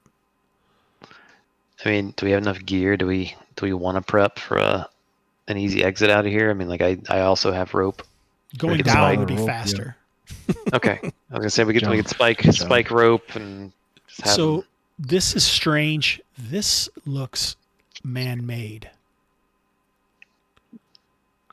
The stairwell here.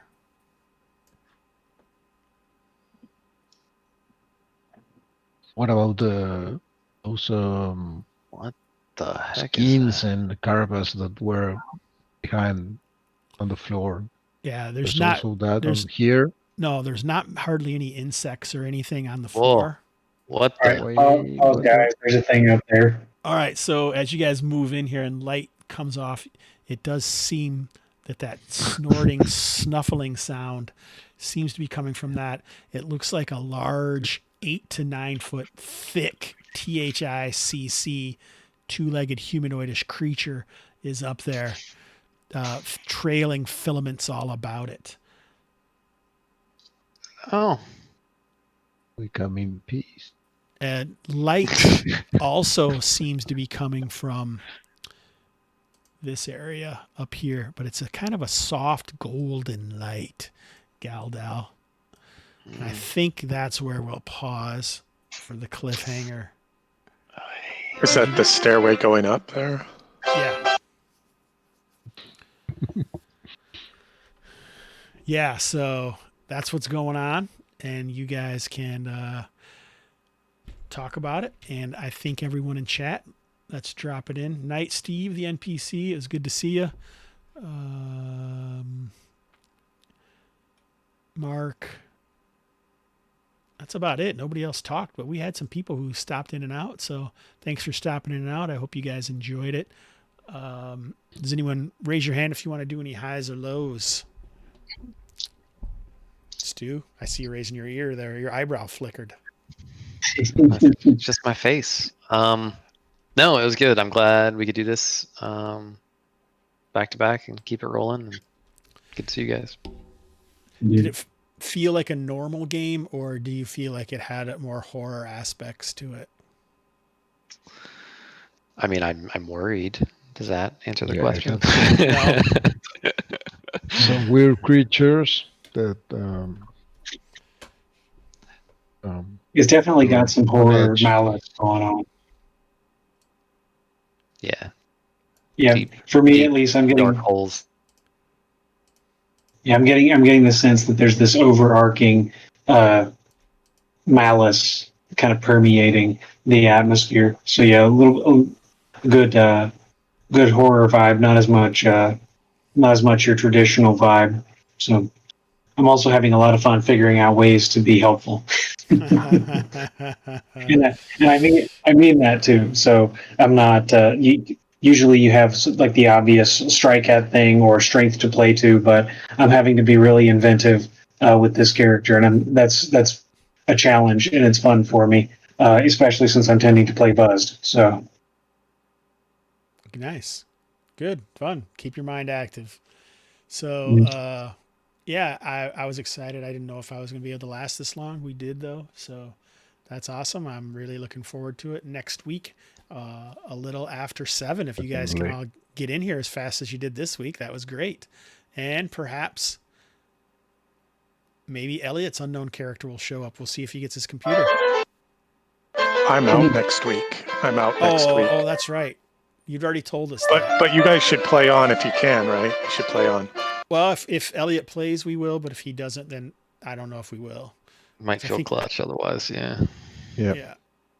So, and we can discuss that in the thing, but we will do something if you guys are willing to. Even like I said, if you have to play board games or something else, or you have to just come in here and talk about the game and your feelings. So, do we have time for that? You have like a 10:30 cutoff, right? Yeah. Each of us can get a little bit of time in. I'm sure we'll be okay. All right. Awesome. So I hope everyone enjoyed this little trip down Mr. Hobbs's. When I say it like that, this little trip down, it's almost like we're in memory lane. It doesn't seem like we're headed through a neighborhood, does it? I should say that. I hope you guys enjoyed cruising around the neighborhood, Gamerhood today. Anyway. Cue the music.